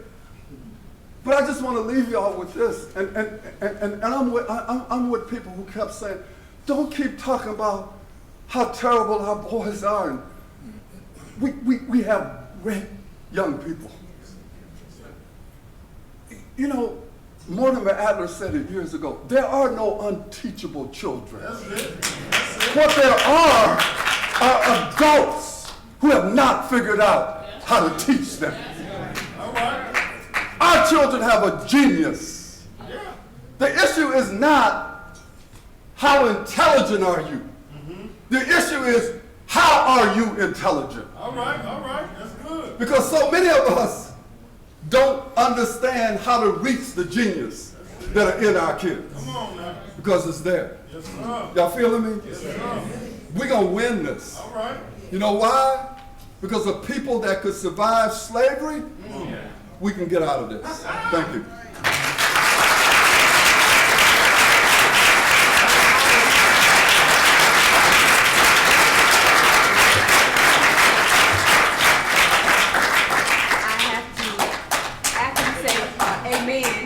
Hallelujah for Miss Jernigan who is coming. I must also tell you, because I know you're inspired now, that Twitter, Mr. Ed Seymour is, make sure you tell them Twitter at, sir.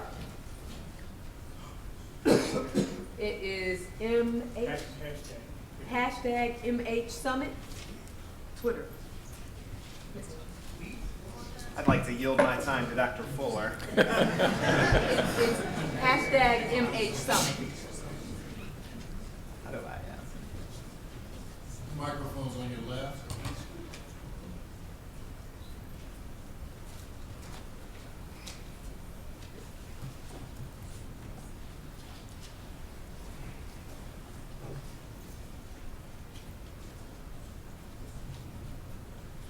Good afternoon. It is indeed an honor to be here today. However, I will never agree to be on the panel again with Dr. Fuller. I will follow him. So inspiring as always. I have the privilege of running the Kipp schools here in Atlanta and want to talk to you a bit today about Kipp at the national level and some of our lessons learned in our history, as well as some of the things we're grappling with in terms of college completion. And so I want to first start, for those of you who are not familiar with Kipp, and tell you a little bit about the story of Kipp, and then I'll talk about here in Atlanta. Kipp was started back in 1994 by two gentlemen named Mike Feinberg and Dave Levin, who had a belief that kids, despite their demographic backgrounds, could learn at exceptionally high levels if given the right opportunities. And they recruited 50 kids to participate in this experiment they called Kipp. And they asked the kids to come to school from 7:30 to 5. They asked them to come to school on Saturdays twice a month. They asked them to come to school for 3 extra weeks in the summer, do a little extra homework at night, and commit to getting caught up. And within the first year of this experiment, the kids had made such dramatic gains that Mike and Dave recognized they couldn't just make this a 5th grade program. They really had to start Kipp academies and keep the kids through their entire middle school experience. So Mike stayed in Houston and started the Kipp Academy in Houston in 1995, and Dave Levin started the Kipp Academy in the Bronx, where he was from in 1995. And for several years, Kipp grew 1 grade at a time, serving students in their respective cities, until in 1999, 60 Minutes picked up on the success of these first 2 Kipp Academies. They had taken kids from some of the lowest performing elementary schools in their respective cities and had launched them into high schools where they were getting scholarships to some of the most elite private schools, boarding schools, magnet programs, and truly changing the life trajectory of their students. And after 60 Minutes did this special, the world changed for Kipp when Don and Doris Fisher, the founders of the Gap and Old Navy Banana Republic clothing stores, decided to invest their private resources to help replicate Kipp's success around the country. In 2000, they started the Kipp Foundation, which is designed, and its mission is to train educators to open Kipp academies around the country. And the rest is history. Since 2000, we have been growing pretty rapidly and now have 109 schools in 20 states, including DC, serving almost 32,000 kids. So let me talk a little bit about what makes this model successful. And I hope that what I share with you today reflects some of the research that our scholars talked about before on the first panel. At its very core, when we really drill down, and I would suggest to you that this is the secret sauce to any successful school, it's really about creating a culture of high expectations. A culture of high expectations for kids, for parents, and for staff. Underpinned by a few key elements of our program. First and foremost, you can't replace the necessity of a good teacher. But within that, finding leaders and giving them the power and the autonomy to lead within their schools. As Mr. Ford talked about, giving them flexibility over their budgets, giving them hiring and firing rights over their teachers, ensuring that they are putting in front of their kids the teachers who are going to do right by kids. And then with that, a demanding education model. If there's one thing that hasn't changed about Kipp in its history, is this idea of we need more time in school. Our kids are coming in often grade levels behind, but with more time we know that we can get them caught up. Coupled with some tough love. We have a no shortcuts, no excuses approach. We expect a lot out of our kids, and we have seen time after time, if you hold the bar high, the kids will rise to the bar. With that, a team and family community. There's an emphasis on creating a culture where kids hold each other accountable. If there's anything about positive peer pressure, we've seen it work in our schools, where kids understand that it's not okay if just one of us goes to college, we're all going to college. And that's the thing we preach the day they walk into our doors. The second day of summer school when our kids come, and if one of the kids didn't show up with homework, we have a conversation with all of them about why you let that kid not do his homework. And then all of a sudden it's a conversation about how we help each other get on this journey to college.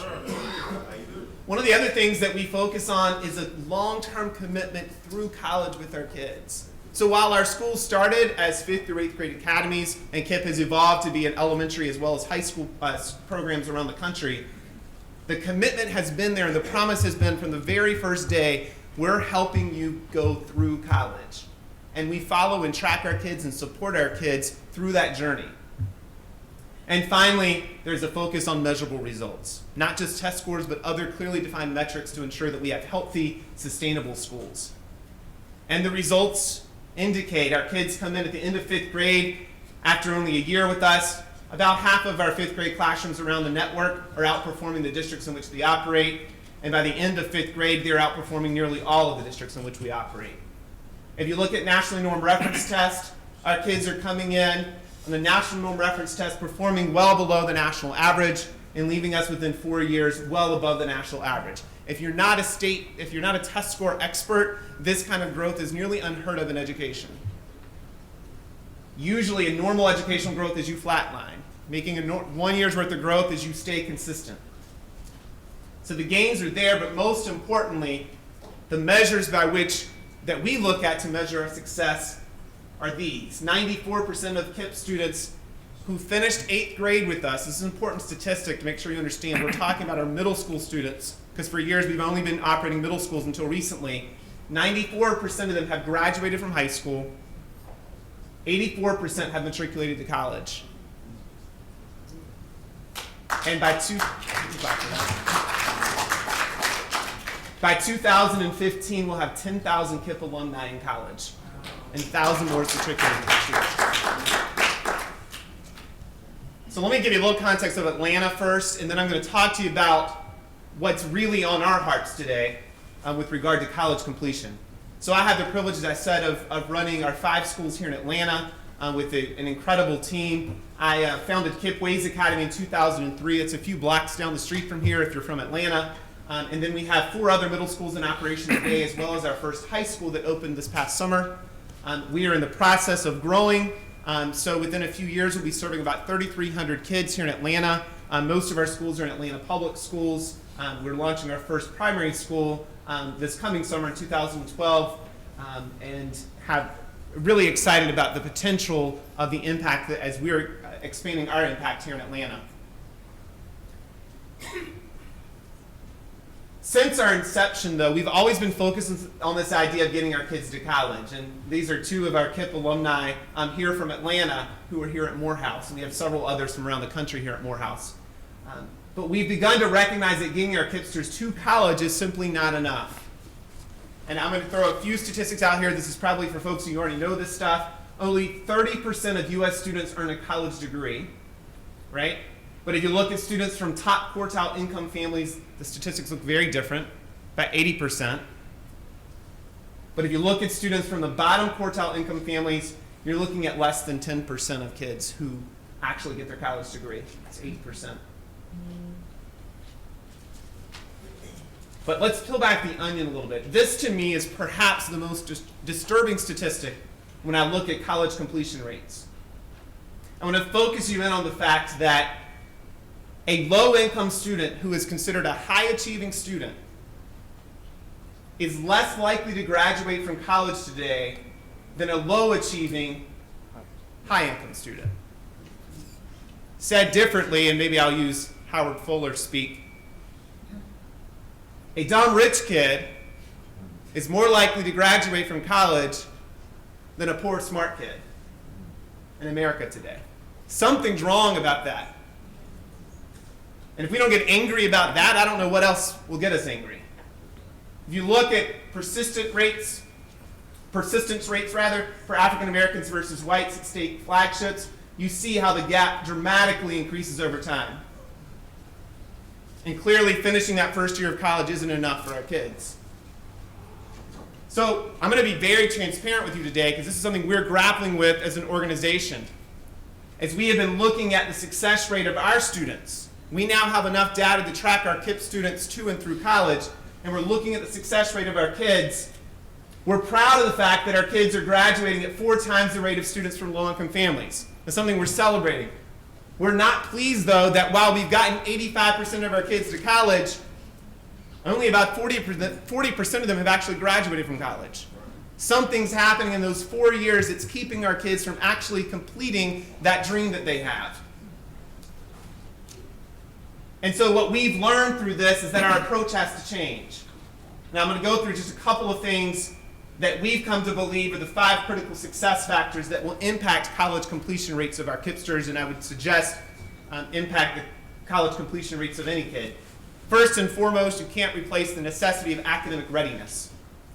Second, and this is something we have been focused on from Kipp's inception, is a powerful set of character strengths, explicitly taught, modeled, and instilled in our kids. Yes, sir. Grit, self-control, optimism, gratitude, social intelligence. The third thing we've come to learn that's critical is the right match. That just getting a kid to college isn't enough. Finding the right match is a critical part of the formula. And then making sure they have the supports in place for that social and academic integration once they get there. And finally, that they have a complete understanding of the financial game. Because for many of our kids, this is the reason we're losing them. They're signing on to debt they don't really understand. They're signing up for colleges they can't afford. And then within a couple of years, they're out. So how is Kipp's strategy addressing these critical success factors? First and foremost, we're continuing to do what we've always done, focus on academic readiness, and focus on developing a powerful set of character strengths for our kids, but with a more explicit focus through our Kipp through college efforts. This is our follow-on program as we support our kids through college, making sure we're helping our kids find the right match, making sure we have the supports in place, and largely through partnerships with universities, with partnerships like we're developing here. Dr. Franklin, I see you walked in, with Morehouse College and Spelman. These are national partnerships that we're creating to make sure that when our kids get to places like Morehouse, they have the support system that they need. We're creating kind of a posse approach with clustering as many of our kids together to support one another. And finally, that college affordability is critical. So our current hypothesis in terms of the big levers that will enable us to ensure that more of our alumni graduate, first and foremost, I mentioned this already, we have to start earlier. We can't wait till 5th grade. And we're keeping them through high school now. Continuing to focus on the rigor and character development of our schools, enhancing our local Kipp through college efforts, and partnering with these institutions, and addressing the affordability and financial awareness for our kids. I'm putting this out here today because I don't think this is a conversation that many folks are having. You look across the country, and particularly, and I want to put it out there as well, charter schools especially, will brag about their college matriculation rates. They'll brag about their high school graduation rates. There aren't enough people talking about college completion rates for our kids. And if that dialogue isn't happening, it's a disservice to our kids to get into college when they're not finishing. So I'll end with just this thought that we need the help of many partners to make this work.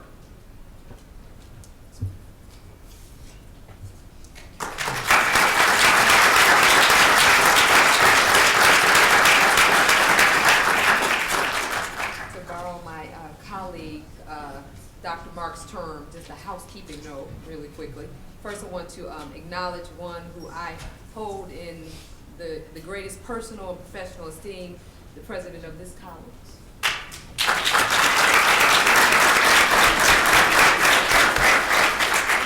And then want to tell you that after the distinguished Mr. Tim King, Esquire, comes before us, we're going to ask all of our panelists to please come back on the stage for the Q&A. We're going to leave with a question that's going to be for the distinguished gentleman, which you are about to hear the last of. Thank you very much. I appreciate that. I appreciate being here. I particularly appreciate the fact that I didn't have to follow Dr. Fuller. I have a brief presentation, and I'm not quite sure if I'm supposed to be doing something on this screen to make it come up or if someone else is. Actually, you are. I am. So I will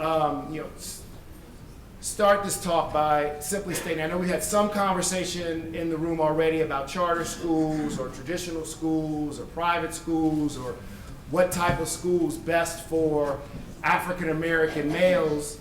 The thing I would like to point out is urban prep has the view that it doesn't really matter what type of school you're in.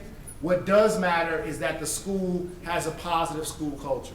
We really think that the school culture is what's going to really transform lives and have the power and ability to make a difference in young people, on young people's lives. This is a slide that talks a little bit about kind of the negative stuff that we're not supposed to talk about today, so I'm just going to pass that slide up because, you know, we don't want to continue the conversation around all the things that are wrong, but rather direct the conversation towards things that are right. And we like to think that what we're doing at Urban Prep is one of the things that's right.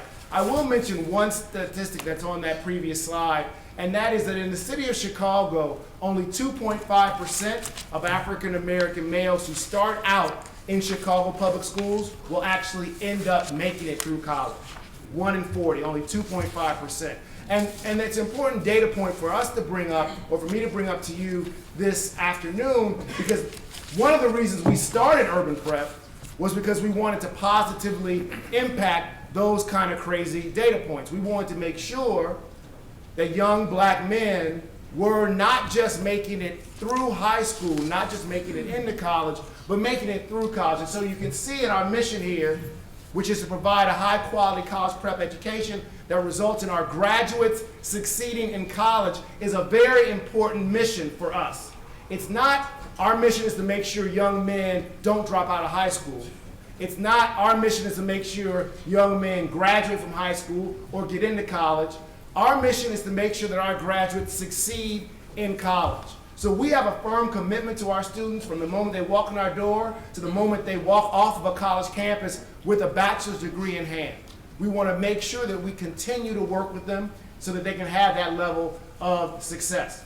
Our network of charter schools, we have 3 schools in the city of Chicago, all 3 in high-need communities, but the schools program is just one of 3 programs that we have at Urban Prep. We also have something that we call the Urban Prep Fellows Program, where recent college graduates come and they do a year of service at Urban Prep, working with a small group of our students, teaching, mentoring, tutoring them. Happy to say that we've got 2 graduates from Morehouse College who serve in the capacity of full-time mentors and teachers to our students, and we don't pay them anything, so they're working for free and committing a full year of service to our young men. We're incredibly proud of that program, the Urban Prep Fellows Program. And the third program that we have at Urban Prep is the Urban Prep Alumni Program, or something that we affectionately refer to as the Up to and Through College Program. Troy Boyd, who's sitting over there, give him a wave, Troy. He actually directs that program, and his responsibility with his staff is to make sure that when a student leaves Urban Prep's campus, when they graduate from Urban Prep, that they have success in college and then will graduate from college. So he and our colleague work full-time and spend every day, all day, just working with our alumni, helping support, guide, nurture, lead them while they are on college campuses. On that point, I will bring up that I recently wrote a piece for the Huffington Post about the importance of colleges being real partners in making sure that students that they admit finish college. High schools across the country, the Kipp School is a great example of this. Kipp devotes great resources to making sure that its students have success in college. Middle schools, elementary schools, high schools, K-12 operators, frankly, don't have the resources to be able to do all that needs to be done to make sure that our kids have success on college campuses. And we really need colleges to step up and provide those services as well. I'm proud to say that my fraternity brother, my line brother, in fact, Dr. Robert Franklin, Morehouse College, they're fantastic examples of what we need across this country for college campuses to do. We need colleges to be committed to making sure that the students who show up on their college campuses graduate. Urban Prep's alumni program wants to be a strong partner with all colleges that are willing to take on that work. Our motto is we believe, so we say that all the time. Faith is our #1 core value. We believe. If we don't believe it, it's just not going to happen. That's it. So another thing that one of the things we do every morning is we have something called community, and we end community by reciting the Urban Prep Creed. And one of the lines of the Urban Prep Creed is, "We are exceptional, not because we say it, but because we work hard at it." So faith is important and believing is important, but it only takes you as far as your hard work is willing to make it work. You know what I'm saying? You have to be willing to put in the effort to make that faith, to realize your dream, and to really make that faith pay off. So I would, I think the point of having practitioners come up here and talk during this part of the program was really to kind of talk about best or promising practices. What is it that folks are doing across the country that's working, particularly as it relates to African American boys? I didn't mention this earlier, but let me point out now, Urban Prep operates these 3 charter public schools in the city of Chicago, grades 9 through 12. All African American students, about 90% low income students. Students come to Urban Prep on average reading at about, only about 4% of the students who started Urban Prep are reading at grade level. So kids come to us via lottery and they are undereducated. They have been miseducated by a school system. So part of our job is to catch them up. So we're really serious about the rigor of our academics. But we find that the thing that matters the most, frankly, is creating a culture in which the students feel like college is important, is attainable, and there are folks around them who care deeply about them and care deeply about making sure they have that level of success. So the focus of the next couple of slides, and really the meat of this presentation, is about how Urban Prep does school culture. Because I think it's really key and important. And while perhaps every school doesn't need to do culture the way we do it, every school needs to do positive school culture if it's going to reach and have success with students, particularly African American boys. So we kind of have 4 pillars, the 4 R's. You've heard of reading, writing, arithmetic. We've got the 4 R's of the Urban Prep school culture. Respect is the first R.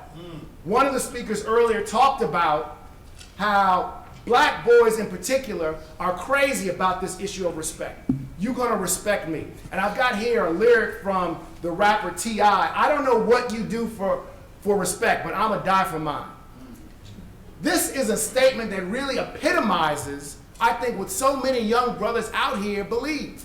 Like, respect is so important that I am willing to kill someone or be killed in order to be respected. We know how important respect is to this population. So we should build and develop schools that respect students, that build self-respect. One of the little tricks, I call it a trick that minimizes it, but it really is a practice that I think has done wonders at Urban Prep, is we only refer to our students by their last names. Mr. Smith, Mr. Jones, Mr. Johnson, not Tom, Tim, or Frank. It is amazing the transformative power of having an adult say to a young black male, Mr. Smith, how are you doing today, sir? These are kids who have never in their lives, perhaps, been called sir or mister. All of a sudden, there's an adult, and 40% of our teachers and all of our school leaders are African American men. Rarely do these young people have adults referring to them as sir and mister. Immediately, this sense of respect is established, and the young person hearing that respect from the adult is more willing to not only respect the adult, but to respect his peers and to respect himself. The second R of the Urban Prep school culture is responsibility. And I've got here a little quote from Daffy Duck. Consequences, schmonsequences, as long as I'm rich. We have so many kids out here who live by this. I don't care what the consequences are. So many kids, so many adults, so many of us live by this kind of a motto. I don't care what the consequences are. As long as I got mine, it doesn't matter. As long as I'm rich, it doesn't matter. So we have to counter that. And so at Urban Prep, responsibility is a key element of our school culture. Yes, there is a code of conduct that is very strict.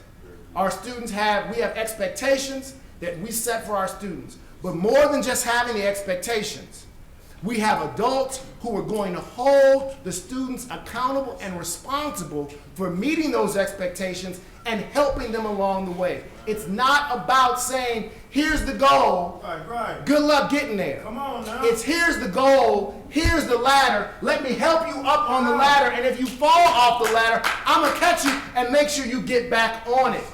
We want our young men to be responsible, and so we create an environment in which responsibility is key, and they have to take responsibility for their own futures. The third R in the 4 R's of the urban prep school culture is ritual. And I've got an old African proverb here. When the music changes, so does the dance. If we want our kids to behave differently, if we don't want pants on the ground, we have to change the music. We have to change what we're telling them, what they're seeing, what we're expecting of them. If we change the music, the dance will change. And so for us at Urban Prep, it is key that we have rituals that are an awful lot like the rituals we have here at Morehouse College. But these important rituals that make our students feel like they are part of something special. Every single morning, as I mentioned before, our students will start the school day with something we call community. It is an all-school assembly. Everybody gathers in the gymnasium. We hear about what's working. We hear about the things that we need to do better at. And then at the end of community, we all join together and recite the Urban Prep School Creed. The third line of the Urban Prep Creed, first line is we believe. Third line of the Urban Prep Creed, Mr. Wilson, what's the third line of the Urban Prep Creed? Don't let me down now. We are what? We are, come on, Wilson. I shouldn't have done that to him. We are college bound. We believe we are the young men of Urban Prep. We are college bound. He's forgotten it because he's already here. Third line of the Urban Prep Creed, we are college bound. Try saying that every day, every morning for 4 years and not believe it. Very important ritual. Another ritual we have that we're really proud of, this young man here in this photograph has on a red tie. So he's got on his uniform, Urban Prep blazer, khaki pants, white shirt. This is what they wear every day, red tie. He is taking off his red tie and putting on a red and gold striped tie. As soon as a student is admitted to a 4-year college or university, we call that young man up during community in front of the whole school, and we award him his red and gold striped tie. And he changes it in front of everybody and spends the rest of the year walking around with that red and gold tie. Incredibly, very small thing, ties are cheap, cost about $5. Cheap ties, but incredibly powerful and priceless impact and effect they have on our entire community. Our freshmen look at these seniors with these red and gold striped ties, and they're like, how do I get one? Our seniors who haven't made it into college yet, we have one young man at our school in our current senior class who has yet to be admitted to college. Can I tell you the amount of pressure and grief that brother gets every day walking around with his red tie while all of his classmates are walking around with their red and gold striped ties? Right. Incredibly positive peer pressure. And finally, the fourth R of the 4 R's that make up the Urban Prep School culture, relationships. If you don't have deep and positive relationships and connections with the students in your schools, these students will not have success. If all of us, successful, college-educated people, think back on our careers as educators, our careers as students, when we were students, we can identify a person, a teacher, a counselor, a school administrator, someone who in some way touched our lives, who drove and pushed us. Every student needs to have that kind of a relationship.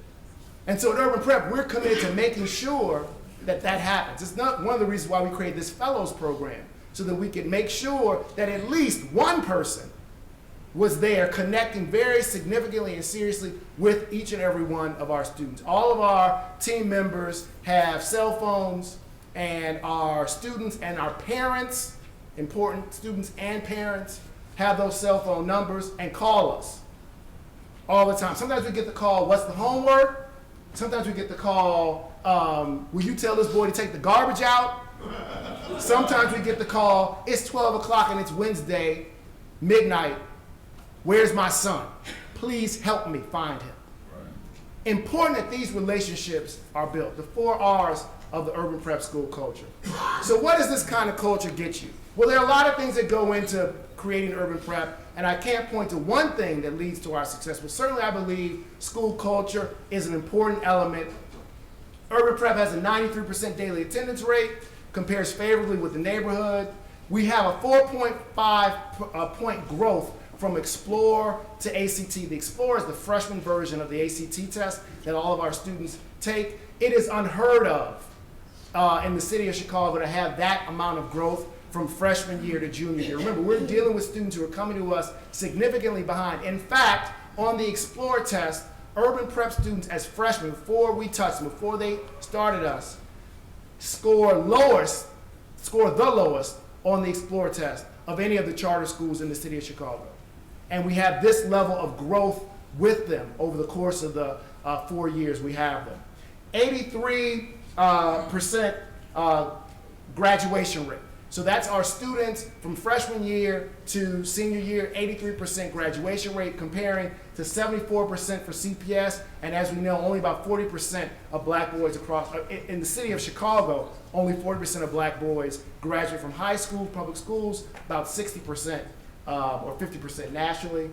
We have a 100% college acceptance rate, as you've heard, 96% enrollment rate, and that compares again favorably to the CPS, which has and CPS is Chicago Public Schools, which has about a 56% college enrollment rate, and an 80% college persistence rate. We're really proud of this number.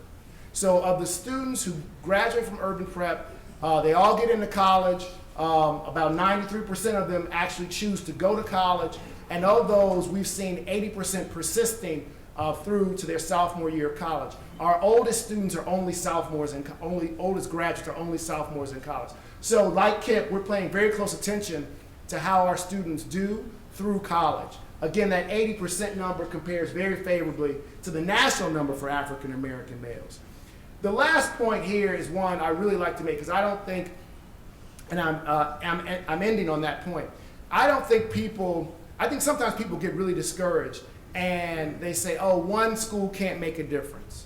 One person can't help. One student isn't going to change the world. Our one school, we have 3 schools, but only one has had a graduating class thus far. That one school, the class of 2010, that's Israel Wilson's class, accounts for 5% of all the black males who went to college from Chicago Public Schools. One school, absent urban prep, that wouldn't have happened. That's one school which has positively impacted, moved the needle in a very real and significant way. It's the kind of work that Morehouse College is doing. It's the kind of work that many of the educators in this room are doing. It's the kind of work that any individual can do. So we should never be discouraged by the problem is too big. Right. The problem is humongous, but it is not too big for us to handle. All right. We can solve it. We just have to do it one student, one school, one parent, one family, one college at a time. Thank you very much.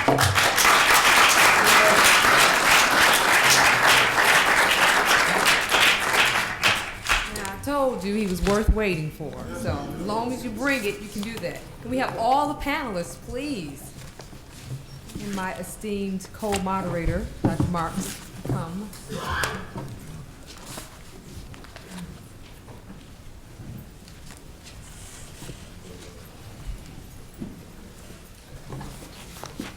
I want to thank all of our panelists right now for a wonderful, wonderful, wonderful dialogue. Absolutely.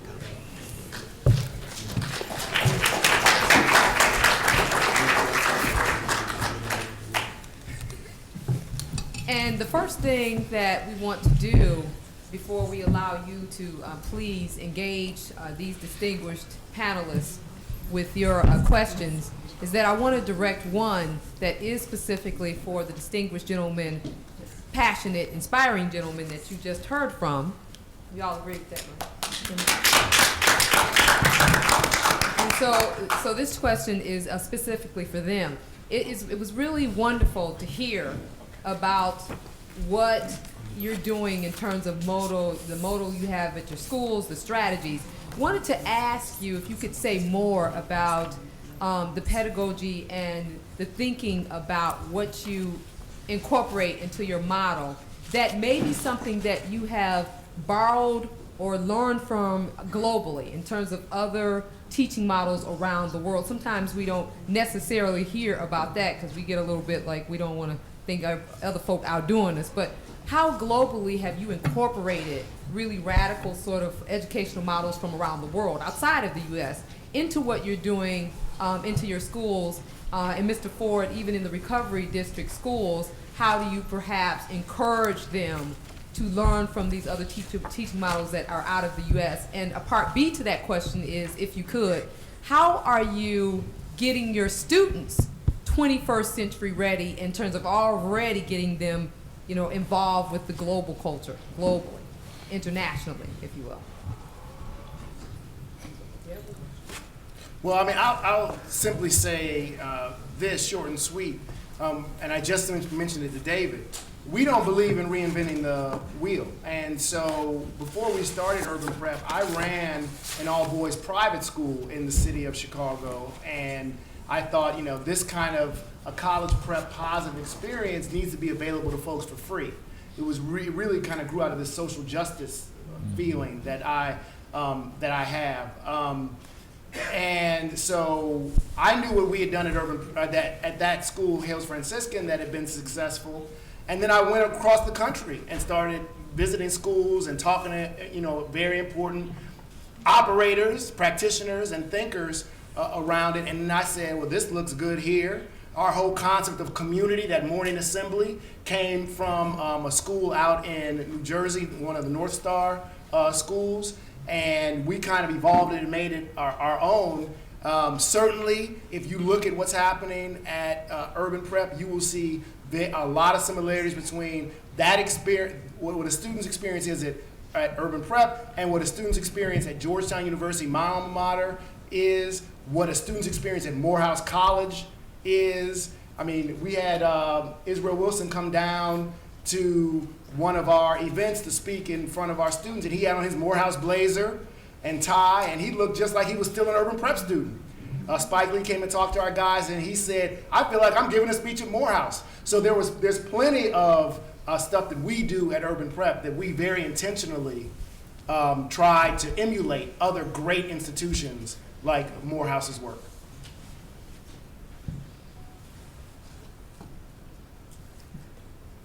I'll speak briefly about what we're doing in the Recovery School District to prepare students for the 21st century. I think that the biggest thing is making sure that our schools are equipped with the latest and greatest of technology. And not only that, but making sure that teachers and the folks who the practitioners that are overseeing that work are trained and have access to the best of the best.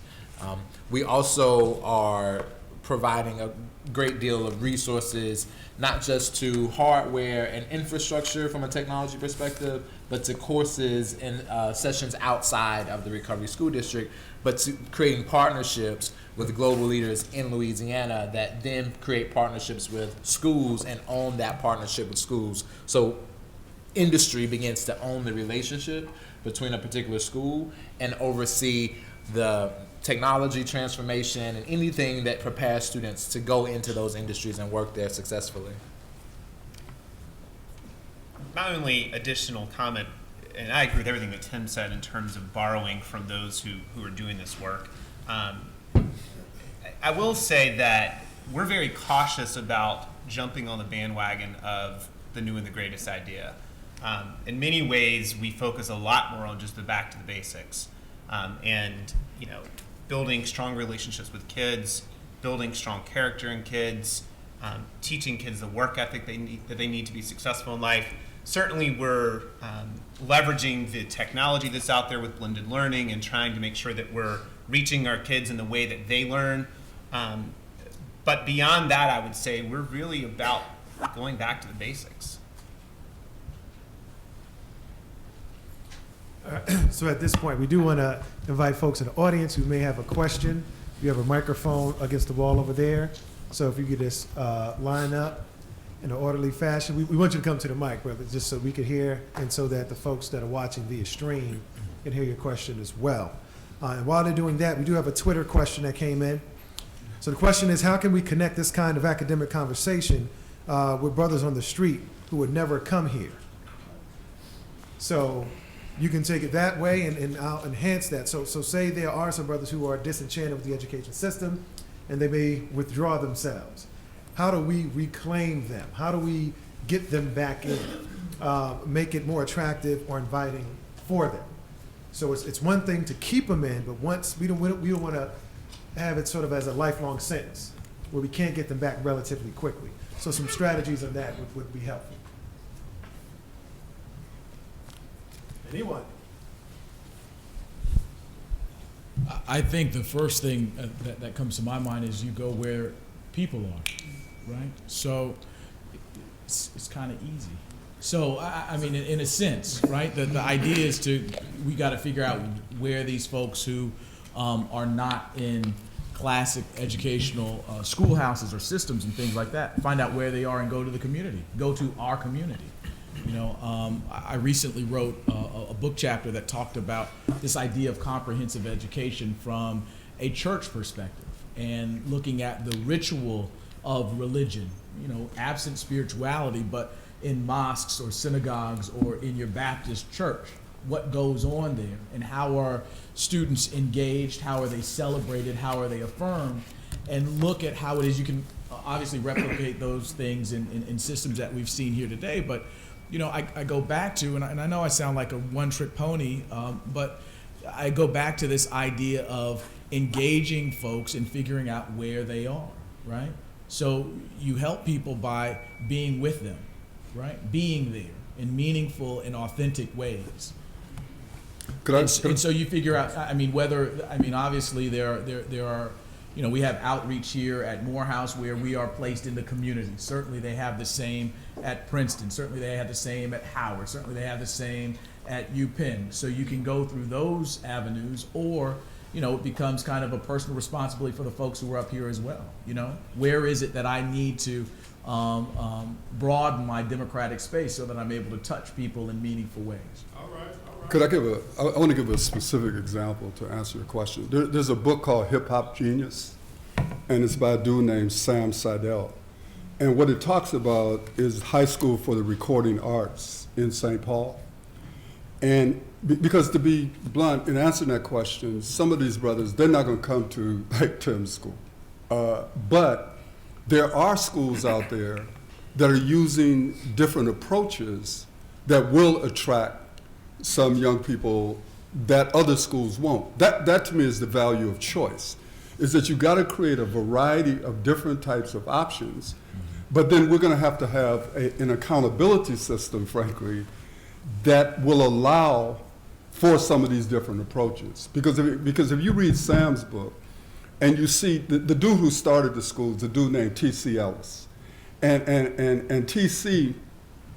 Was with Prince in St. Paul.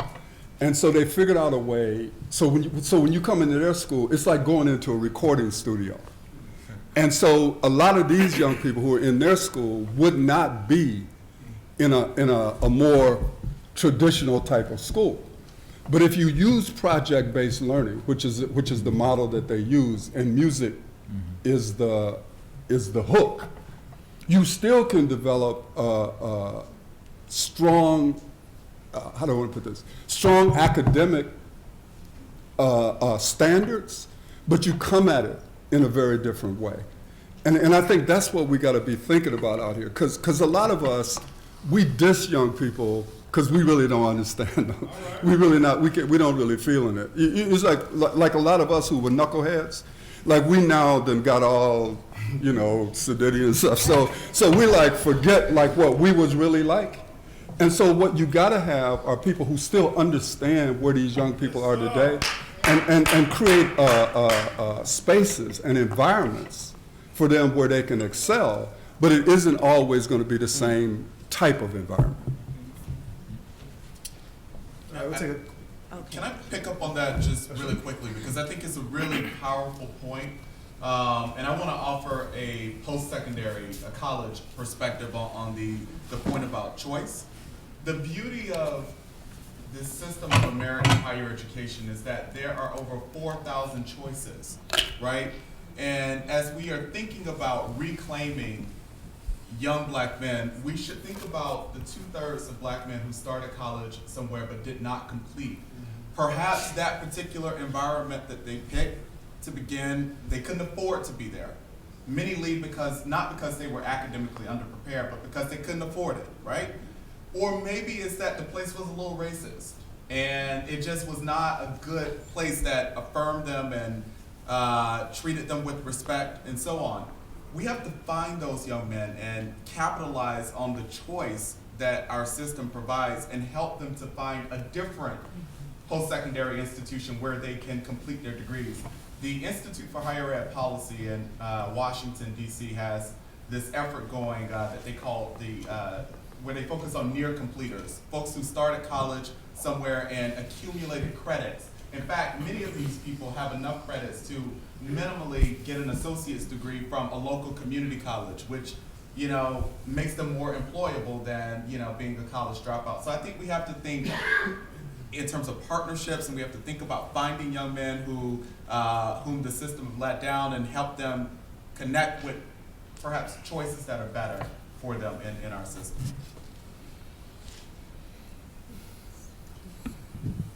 Hello, my name is Brenda Couture. I am a 30-year educator from Los Angeles, California. In different capacities, I've been in the educational system, first as a teacher's aide for 2 years, then as a high school math teacher for 15 years. Then I became a school psychologist for 10 years.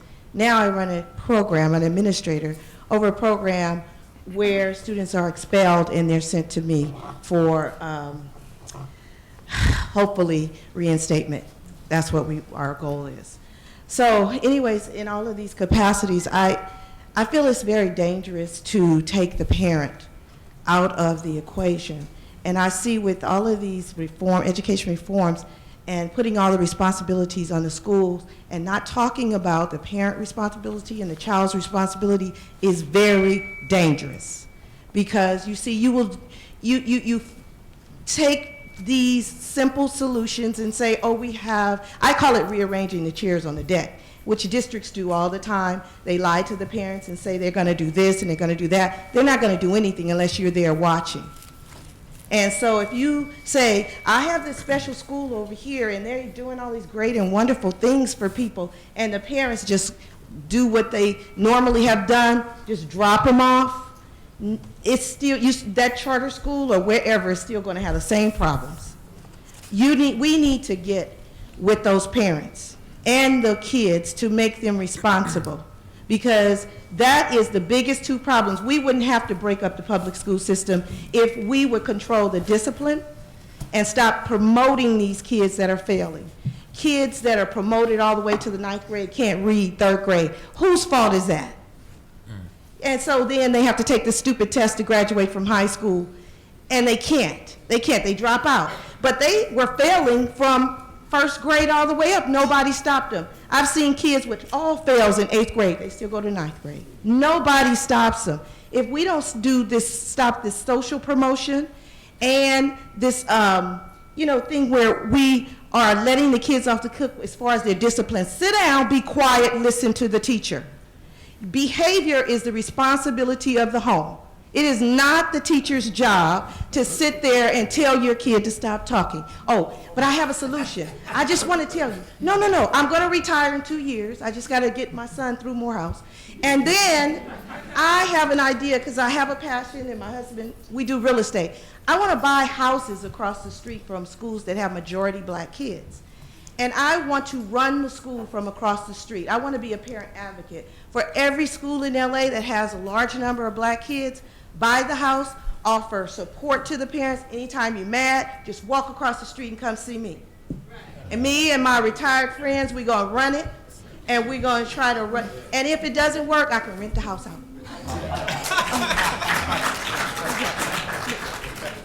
I have a housekeeping note before you. In the interest of time, because the hour is getting late, if you could please limit your question to one comment so that others won't be, because it's so awful when we have to, and then the person's been standing there. You know how it is. Thank you very much for your cooperation. Hello, my name is Delano. I'm from Minneapolis, Minnesota, sophomore, class of 2014. Psychology major, public health minor. As a young 20-year-old man, especially hearing the perspective of you older people sitting on the podiums, how can... Wrong way to start a question. See, I don't mind that. They're like all mad. Excuse me. How can we help communities with alternative schools and whatnot if there's no socioeconomic foundation in these communities?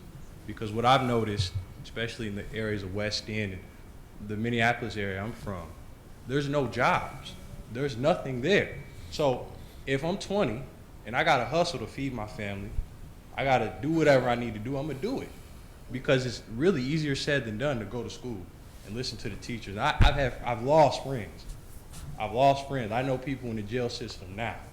I'm the exception in my family. So speaking from the trenches, as you all would refer to, how can you offer these solutions academically when there's no opportunity to gain resources? How can you possibly say that it's the child's fault, it's the parent's fault when they can't feed themselves, when they can't provide adequate shelters and housing? And how can you also say that we have to prepare ourselves for career opportunities from people who steal from us, the J.P. Morgans and the Merrill Lynches and things like that? How can you say that? I'm just saying.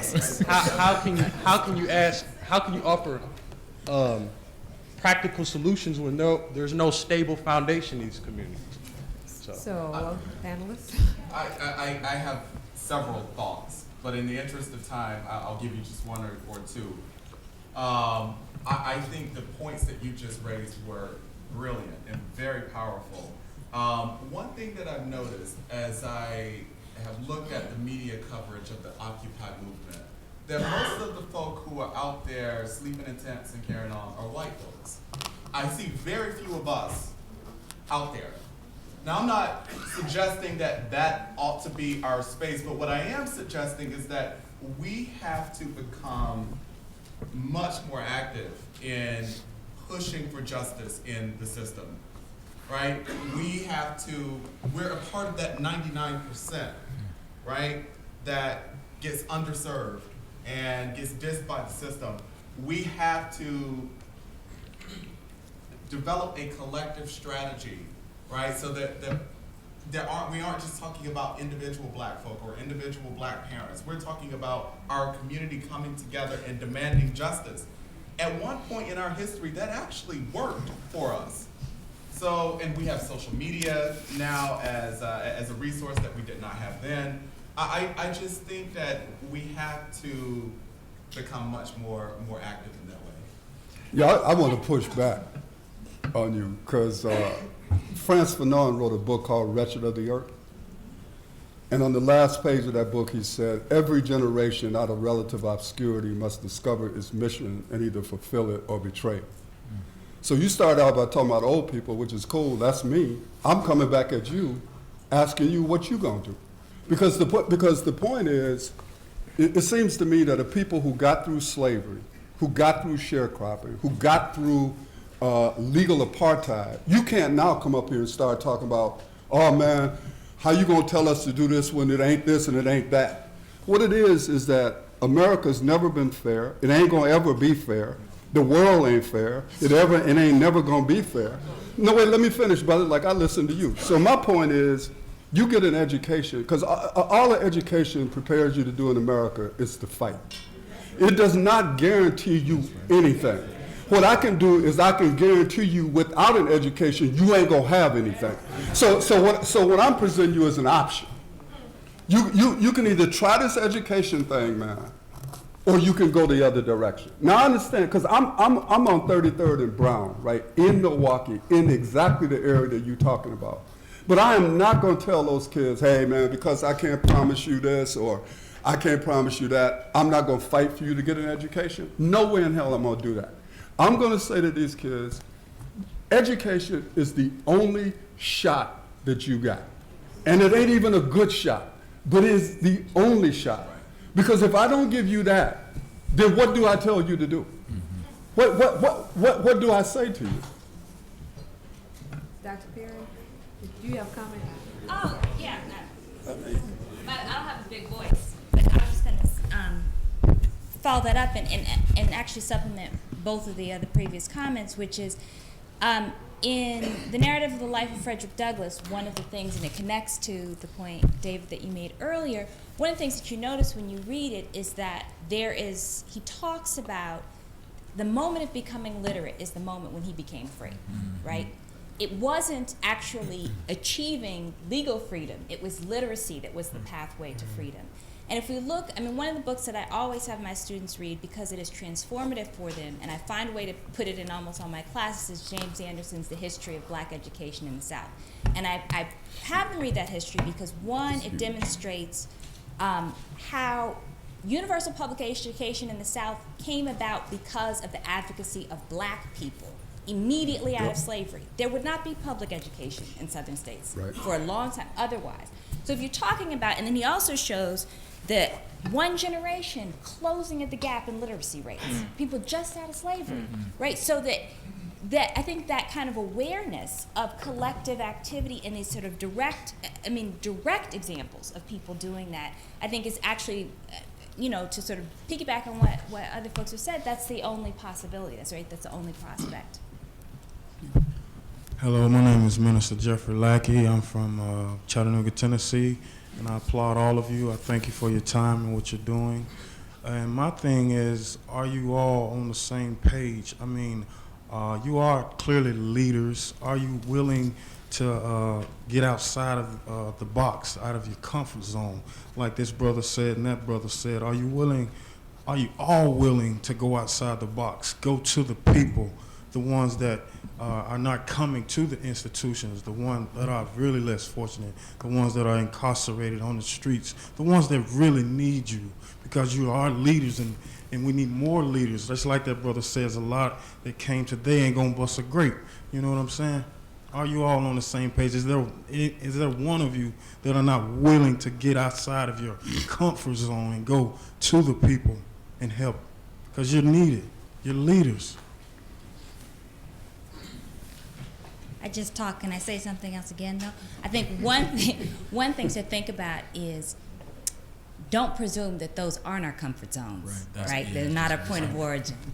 So making it to different kind of places doesn't mean that's where you came from, right?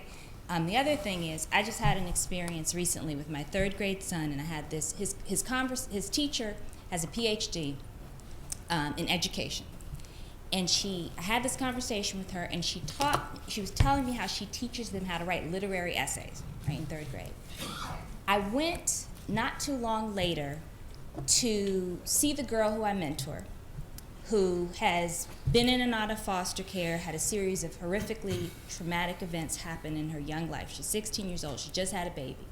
Went and brought things for the baby and for her for the holidays. And then she said, well, I need to write a paper on The Great Gatsby. I said, do you have the book? No, she didn't have the book. So we found the book online, and then I sat there and I taught her what my son's teacher had taught me about how to put together a literary essay. And I had to teach it in that way, one, because it's masterful, right? And the thing that's really important to be mindful of, people who know how to teach, that is a skill. It's a skill that most college professors don't have, quietly. It is a really, it's a highly, it's a skill that's devalued. And so she had taught me how to teach this girl, right? And then I thought after I'd done this, right, with Kiki, I was like, I could do this all the time, right? It wasn't a complicated lesson. Lots of us could do this all the time, right? And I think the question is, most of my work is one-on-one with girls. But I think the question is sometimes thinking of things that are discrete, that people can do, that don't take a huge amount of time, because sometimes people are intimidated by large pictures, but I really think that sometimes those small things, right, she's gonna know how to write an essay from now on, right, and that makes a difference, right, so, that's an example. All right, switching gears a little bit, we have another Twitter question, and I'll keep this as quick as possible. So we know about No Child Left Behind, and that some states have recently opted out or been sort of released presidentially from adhering to all of the tenets of No Child Left Behind. And so we have Kipp Ways and we have Urban Prep, and you all in Delano, the school system you work in, you have flexibility. So how do you think states that opt out of No Child Left Behind are going to react? Do you think they'll embrace the flexibility and the creativity that you all have experienced, or do you think it'll sort of be business as usual? Well, I stay out of grown folks' business, so I'm not sure how the states are going to opted out or who receive waivers are going to respond. What I do know is that one of the elements of, or one of the environmental things that have allowed Urban Prep to be successful is the freedom and flexibility that we actually do have. And so I encourage school districts, states, the federal government to afford that level of freedom and flexibility to schools, because that really, I think, done properly or used properly, can really allow schools to be great and to be better. So I encourage the freedom and flexibility, whether or not it's something that states will embrace, whether or not No Child Left Behind in its current or future iterations is really going to jump on that and push that, who knows? I think it'll be interesting to watch what happens in the state of Georgia. So Georgia a few years ago passed legislation that established charter systems where an entire school system can convert to charter status and create a great deal of flexibility for the schools in that system. I'll be honest in saying I was quite skeptical of it in its original form, but I happened to be able to review many of the petitions that come through, and there are some districts in Georgia that are doing some pretty innovative things with this charter system status, some that are I think have great potential for kids. So I think that's an exciting direction, and Georgia is really at the forefront of that. I'm going to be brief and ask one instead of two questions. But my name is Dr. James Griffin with the, Thank you for that. Morehouse School of Medicine, Department of Community Health and Preventive Medicine. My close associate is a psychologist at University of Southern California in Los Angeles.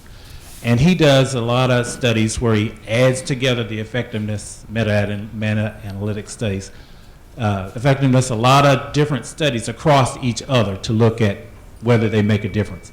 So my question, and I'm saying it in lay terms so that I'm not insulting people, but in any case, my question is, when it comes to programs for black males that are asset-oriented, that are resiliency theory-oriented, that look at the positive characteristics and academic and then round it out with life skills, what can you tell me about what the meta-analytic studies tell us about how effective those programs are, especially in the long run, for black males? This is really easy. There are no meta-analytic studies because almost all of the emphasis has been placed on what doesn't work. So we do not yet have enough evidence for people to do the kind of important analysis that you're calling for about programs and initiatives. Now, certainly with individual and personal factors, we could do some of that, but at the system level and program level that you're calling for, that does not exist. So we need more research that looks at places like Morehouse and Urban Prep and Kipp and other kinds of initiatives and look across them in an anti-deficit kind of way? Just quickly, even though we don't have a meta-analysis of these programs, there's no shortage of research that shows what successful black males need to achieve. And so what I would encourage us to do is, and I'm a researcher, Dr. Harper's a researcher, we have enough data and time to, not really, to research forever. But what I would encourage everyone to do is to understand that what it takes for these black males to succeed is not rocket science. It's really, a lot of it is very simple, obvious, in our face. We know that a healthy diet is important to academic success. Yet a lot of these school programs, they completely ignore the food that these kids are eating. So there's some very basic things that these kids need to be successful. And sometimes we act, particularly with black males, that it's some kind of sophisticated science, like we just can't understand it. Well, if they're not eating, if they're walking through a gang territory to get to school, if your school is treating them like they're a prisoner when they walk in the door, when the school that they're in has teachers with only 1 year of experience in the school in the suburbs have a teacher with an average of 10 years of experience, is not rocket science. So what we need to do is just get back to basics. Understand that these kids are no different than any other kids. It's their experiences are different, not them. All right, next question from the mic. Not a question. One of the things that I found to be really, really important in having a high school is that we also have an alumni reclamation program for the kids who go to college and may be there a year, 2 years, or even 3, and they hit that bump and drop out, and we go and find them and get them back in school. That is a huge part of the effort. I also, Shaun, it was you who brought up the fact that there were over 4,000 colleges and universities. What we don't want to do, as we get to the point where we are graduating very high percentages of our children, we don't want to get in the habit of saying that it's only important if you get into a select college or university. And I think you need to be careful about that. I hear it all the time. I've been in the charter school business ever since there were charter schools. And this is what I hear more and more of, select college or university. If everybody could get into Harvard, there would be no Georgia State. That's as clear as I can possibly get with that. What we want is to tell our kids, someone earlier, and it was Jim Shelton in his speech earlier today, he talked about 15, 10, 5, and 2. And the most important thing in the world is that those kids who are getting through college and may even go on to graduate and professional study, we know that they are doing well and are significantly less likely to be employed. It doesn't matter which college. It does matter that there's college. Okay, thank you. I agree with you wholeheartedly. That was a really important contribution to this conversation. I am a proponent of people going to the place that is the best fit for them. So Imani went to Yale. I went to Albany State, but we both somehow ended up being Ivy League professors. I probably would have dropped out of Yale if I had gone there as an undergraduate, because it probably wouldn't have been an environment that was the best match for me. Very cold environment. Down in Georgia, down in South Georgia, was just right for me. So I think you are absolutely right. And as we think about sort of reclaiming the brothers who have dropped out of college, it is more important to get them to a place that is a better match for them than it is the selectivity of. Yeah, that's a very important point, and I'll add just a couple things. First of all, it's important that high schools recognize the importance of doing that work around making sure that the students they graduate are connected to the right types of colleges and universities.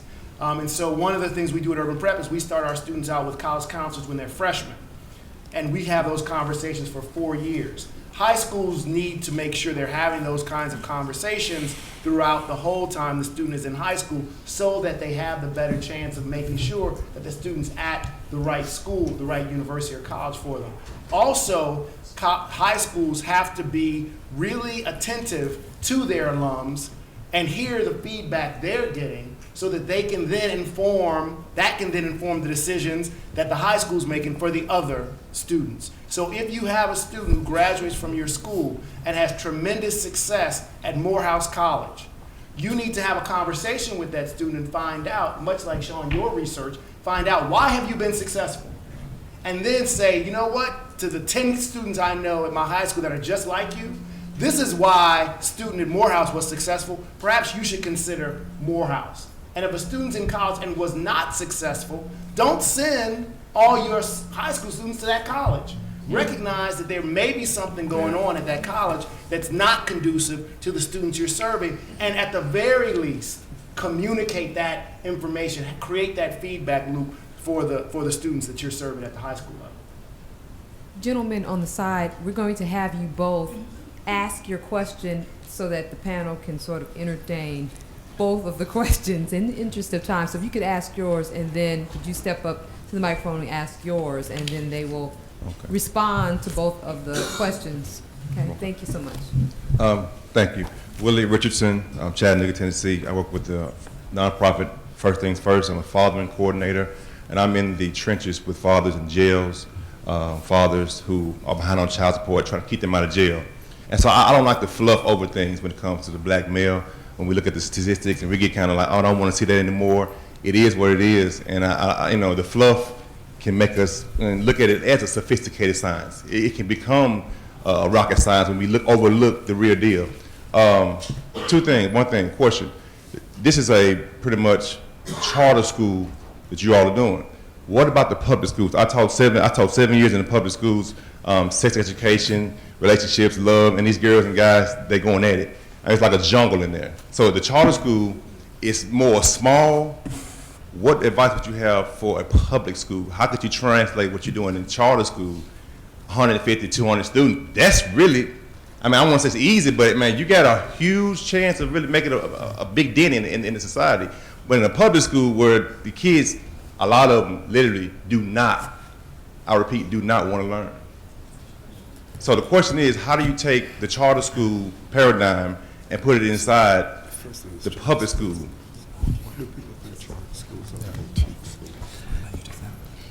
My name is Dr. Marcus Jackson, principal of Point South Elementary School. I'm actually in Clayton County, and I'm actually going to take the opportunity to answer his question. I'm in one of the most poverty-stricken areas in Clayton County and in the state of Georgia. However, we are a Title I distinguished school, and that's simply because of our teachers, not because of how great their principal is, but because of their teachers, and it starts with that. And I'd like to challenge and charge every man in here to go after and grab a little boy.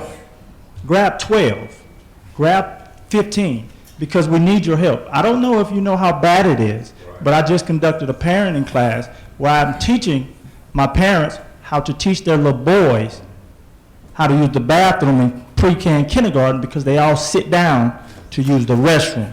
That's the next generation that's coming up. So men, we are needed. So we have adopted, brothers, thank you for the knowledge.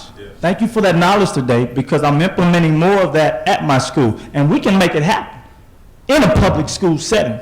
So it doesn't matter if you're at an Ivy League, come from an Ivy League school, or you're at a charter school. I'm doing it right in this school district. My question to you is, how do you get more men involved in your school? Can I deal with the first question? Let's be clear. First of all, charter schools are public schools. That's the first one I want to keep making over and over again. Charter schools are public schools. It's just that you've taken away the exclusive that only, in some places, that only school boards can create these public schools. The second thing is having been a superintendent of the Milwaukee Public Schools. My wife was a superintendent of the Detroit Public Schools. What I can say you very clearly is that the issue is your ability to institute things that work for the kids that you have. Not the kids you used to have and the kids you wish you had. It's the kids you actually have. And the advantage that a charter school has that many traditional public schools don't have is the flexibility to do what works for those kids. See, the problem in most traditional public schools, particularly those that are unionized, but in others, you might spend 2 years negotiating a change. And by the time you negotiate the change, you may have the kids in your school. And so the real thing is, and I say this over and over again, there's nothing that charter schools do that traditional public schools could not do if the rules, the regulations, the guidelines, the this, the that, would allow them to do it. There's nothing magical about a charter school. And there's some terrible charter schools in this country. Because just putting a charter up on some building, that does not mean that that's a great school. Because I can take you to some traditional public schools that are phenomenal schools. Because they got a committed staff. They got everybody's on the same page. They're mission driven, not rule bound. They got leadership that understand what it takes to create a great school. They got kids that buy into what it is that you're talking about doing. And so if I want to leave everybody with y'all with anything, you can create a great school in any kind of environment if you can do the things that you need to do to create a great school. And that can happen in a traditional school structure as well as in a charter school. That's my view. Can I address the question of how do we get more men in schools? I obviously am here, so believe that is very, very important and mission critical to what we do.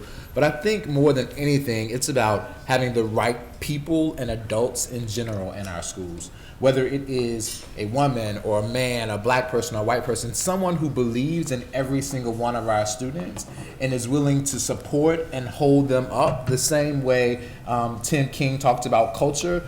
However that culture plays out in day-to-day life, obviously we would love for it to be African American male, right? But I think that some of our experts earlier talked about the fact that there are very few of us. There are conversations like this happening across all industries. How do we get more males in technology? How do we get more males in, whatever it is? And so the point is that we have to make sure that whoever we have around our students has the same love and respect for our students that we have, whether it's a male or a female. Having said that, there's several programs that exist right now in Louisiana. Even 100 Black Men, we're running schools. There are a lot of opportunities for you to create your own school too, and that's what my office does. It helps support individuals who want to create their own schools and then give you the autonomy to do that on your own.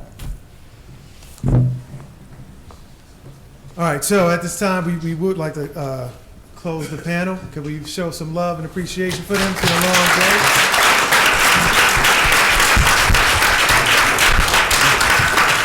Wait, hold on. You said we was done. Okay. All right, but in all fairness, I'm part of the planning committee, as is Dr. Dunn and Dr. Rice and a host of others. But this would not be possible if it wasn't for our fearless leader, who's walking across the back now, Ms. Fran Phillips Calhoun. She has done an outstanding job leading this committee. It's been a lot of meetings, a lot of work, and so forth. So we are going to ask Ms. Phillips Calhoun to come forward just so we could show her a little appreciation.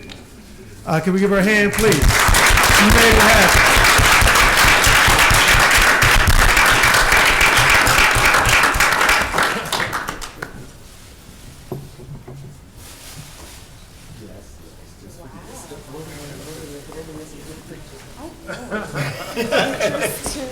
Stand next to me. All right. And we are privileged to have Dr. Robert Michael Franklin, the 10th president of Morehouse College, who was able to join us. As we said earlier, that he had another event to attend. So we would ask him now to come forward to offer some remarks, and then our chair of the Black Male Summit, Dr. Weldon Jackson, will close us out. Dr. Franklin. Thank you, Dr. Marks, and to all of you.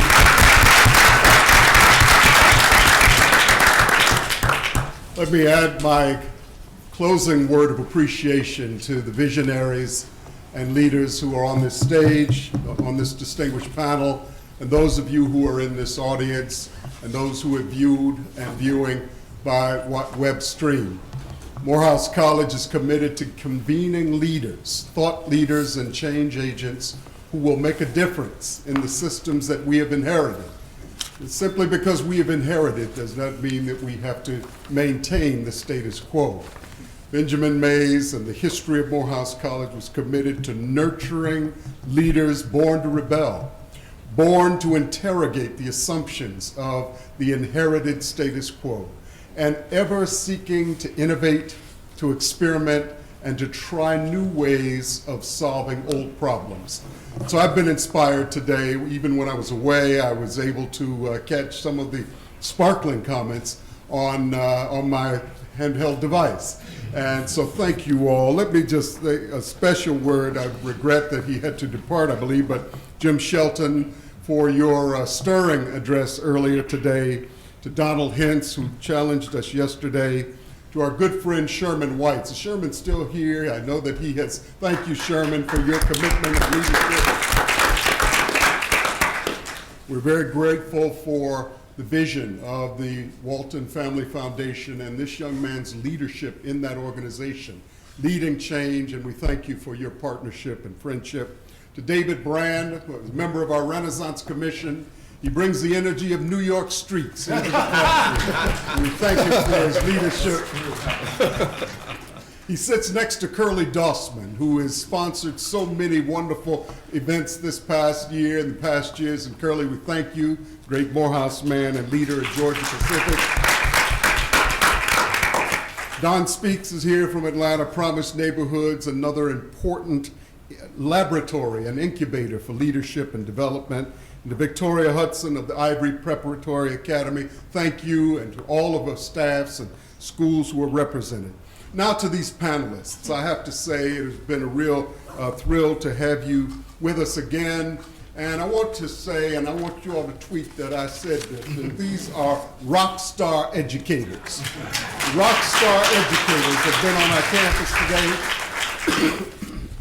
And let me begin with Professor Bryant Marks and Stephanie Dunn, who have done an extraordinary job as our moderators.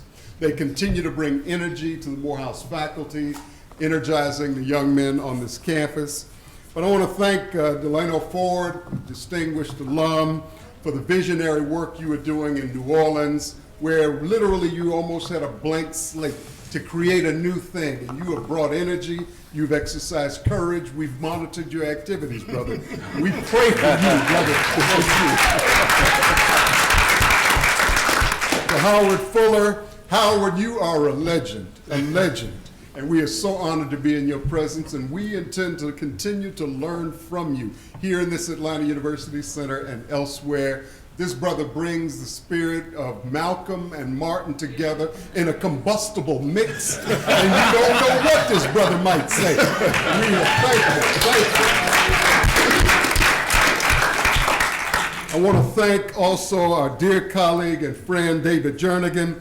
David, thank you for the wonderful local experiment and partnership of KIT, and thank you for highlighting the Morehouse partnership. We expect great things to come of this. You all track it because we're going to create, as you said, the posse here at Morehouse, and we're excited by the young men who will move through this place from this great KIT Academy.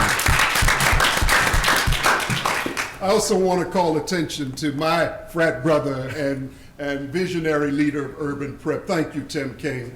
You bring the courage of the South Side of Chicago and changing those ties. Wow, what a powerful image. And that will be seared in our minds as we experiment with this in other locations. Thank you for all you're doing, for loving these young men into excellence, and we look forward to that ongoing bridge with Morehouse.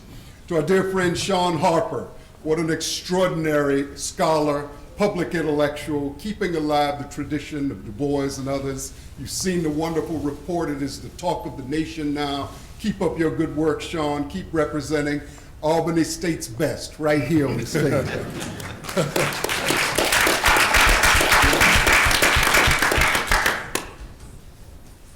You all permit me this because I did miss seeing these colleagues and greeting them up earlier, but I do just want this individual word briefly and this blessing, as it were.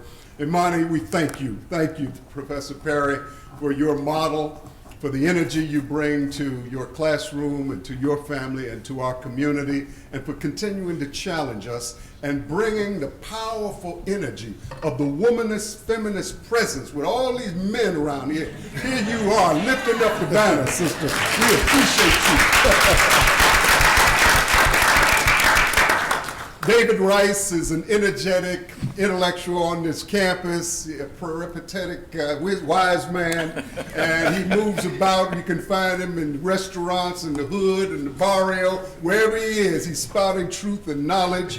One day he's with Jay-Z, and the next day with Arnie Duncan. And so this brother shows up in all kinds of interesting places. We appreciate his leadership and look forward to all that you continue to do here. Thank you, David. And last but not least, yes, let's thank David.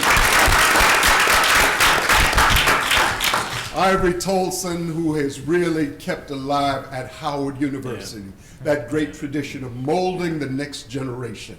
And I see in him the spirit of Alain Locke and Mordecai Wyatt Johnson and all those great towering intellectuals. We need you in that place to keep alive the social conscience of Howard and of the nation's capital. So thank you for your leadership. We appreciate all you're doing.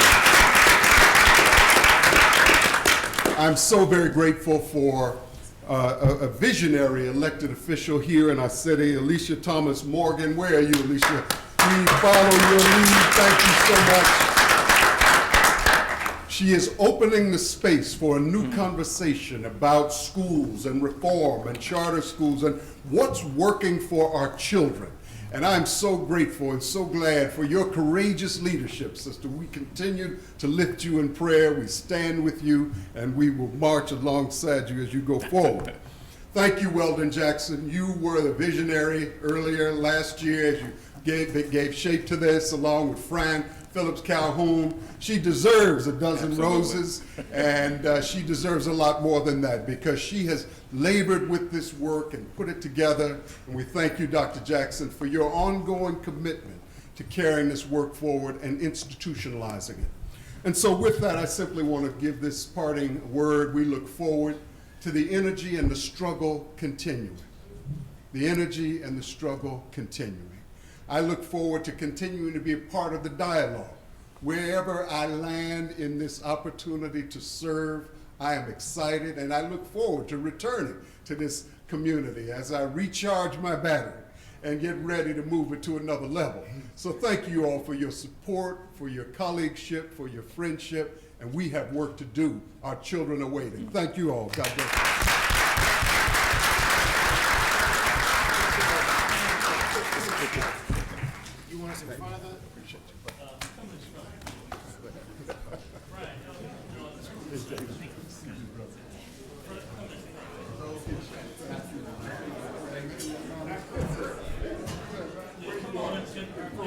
Hey, Ryan.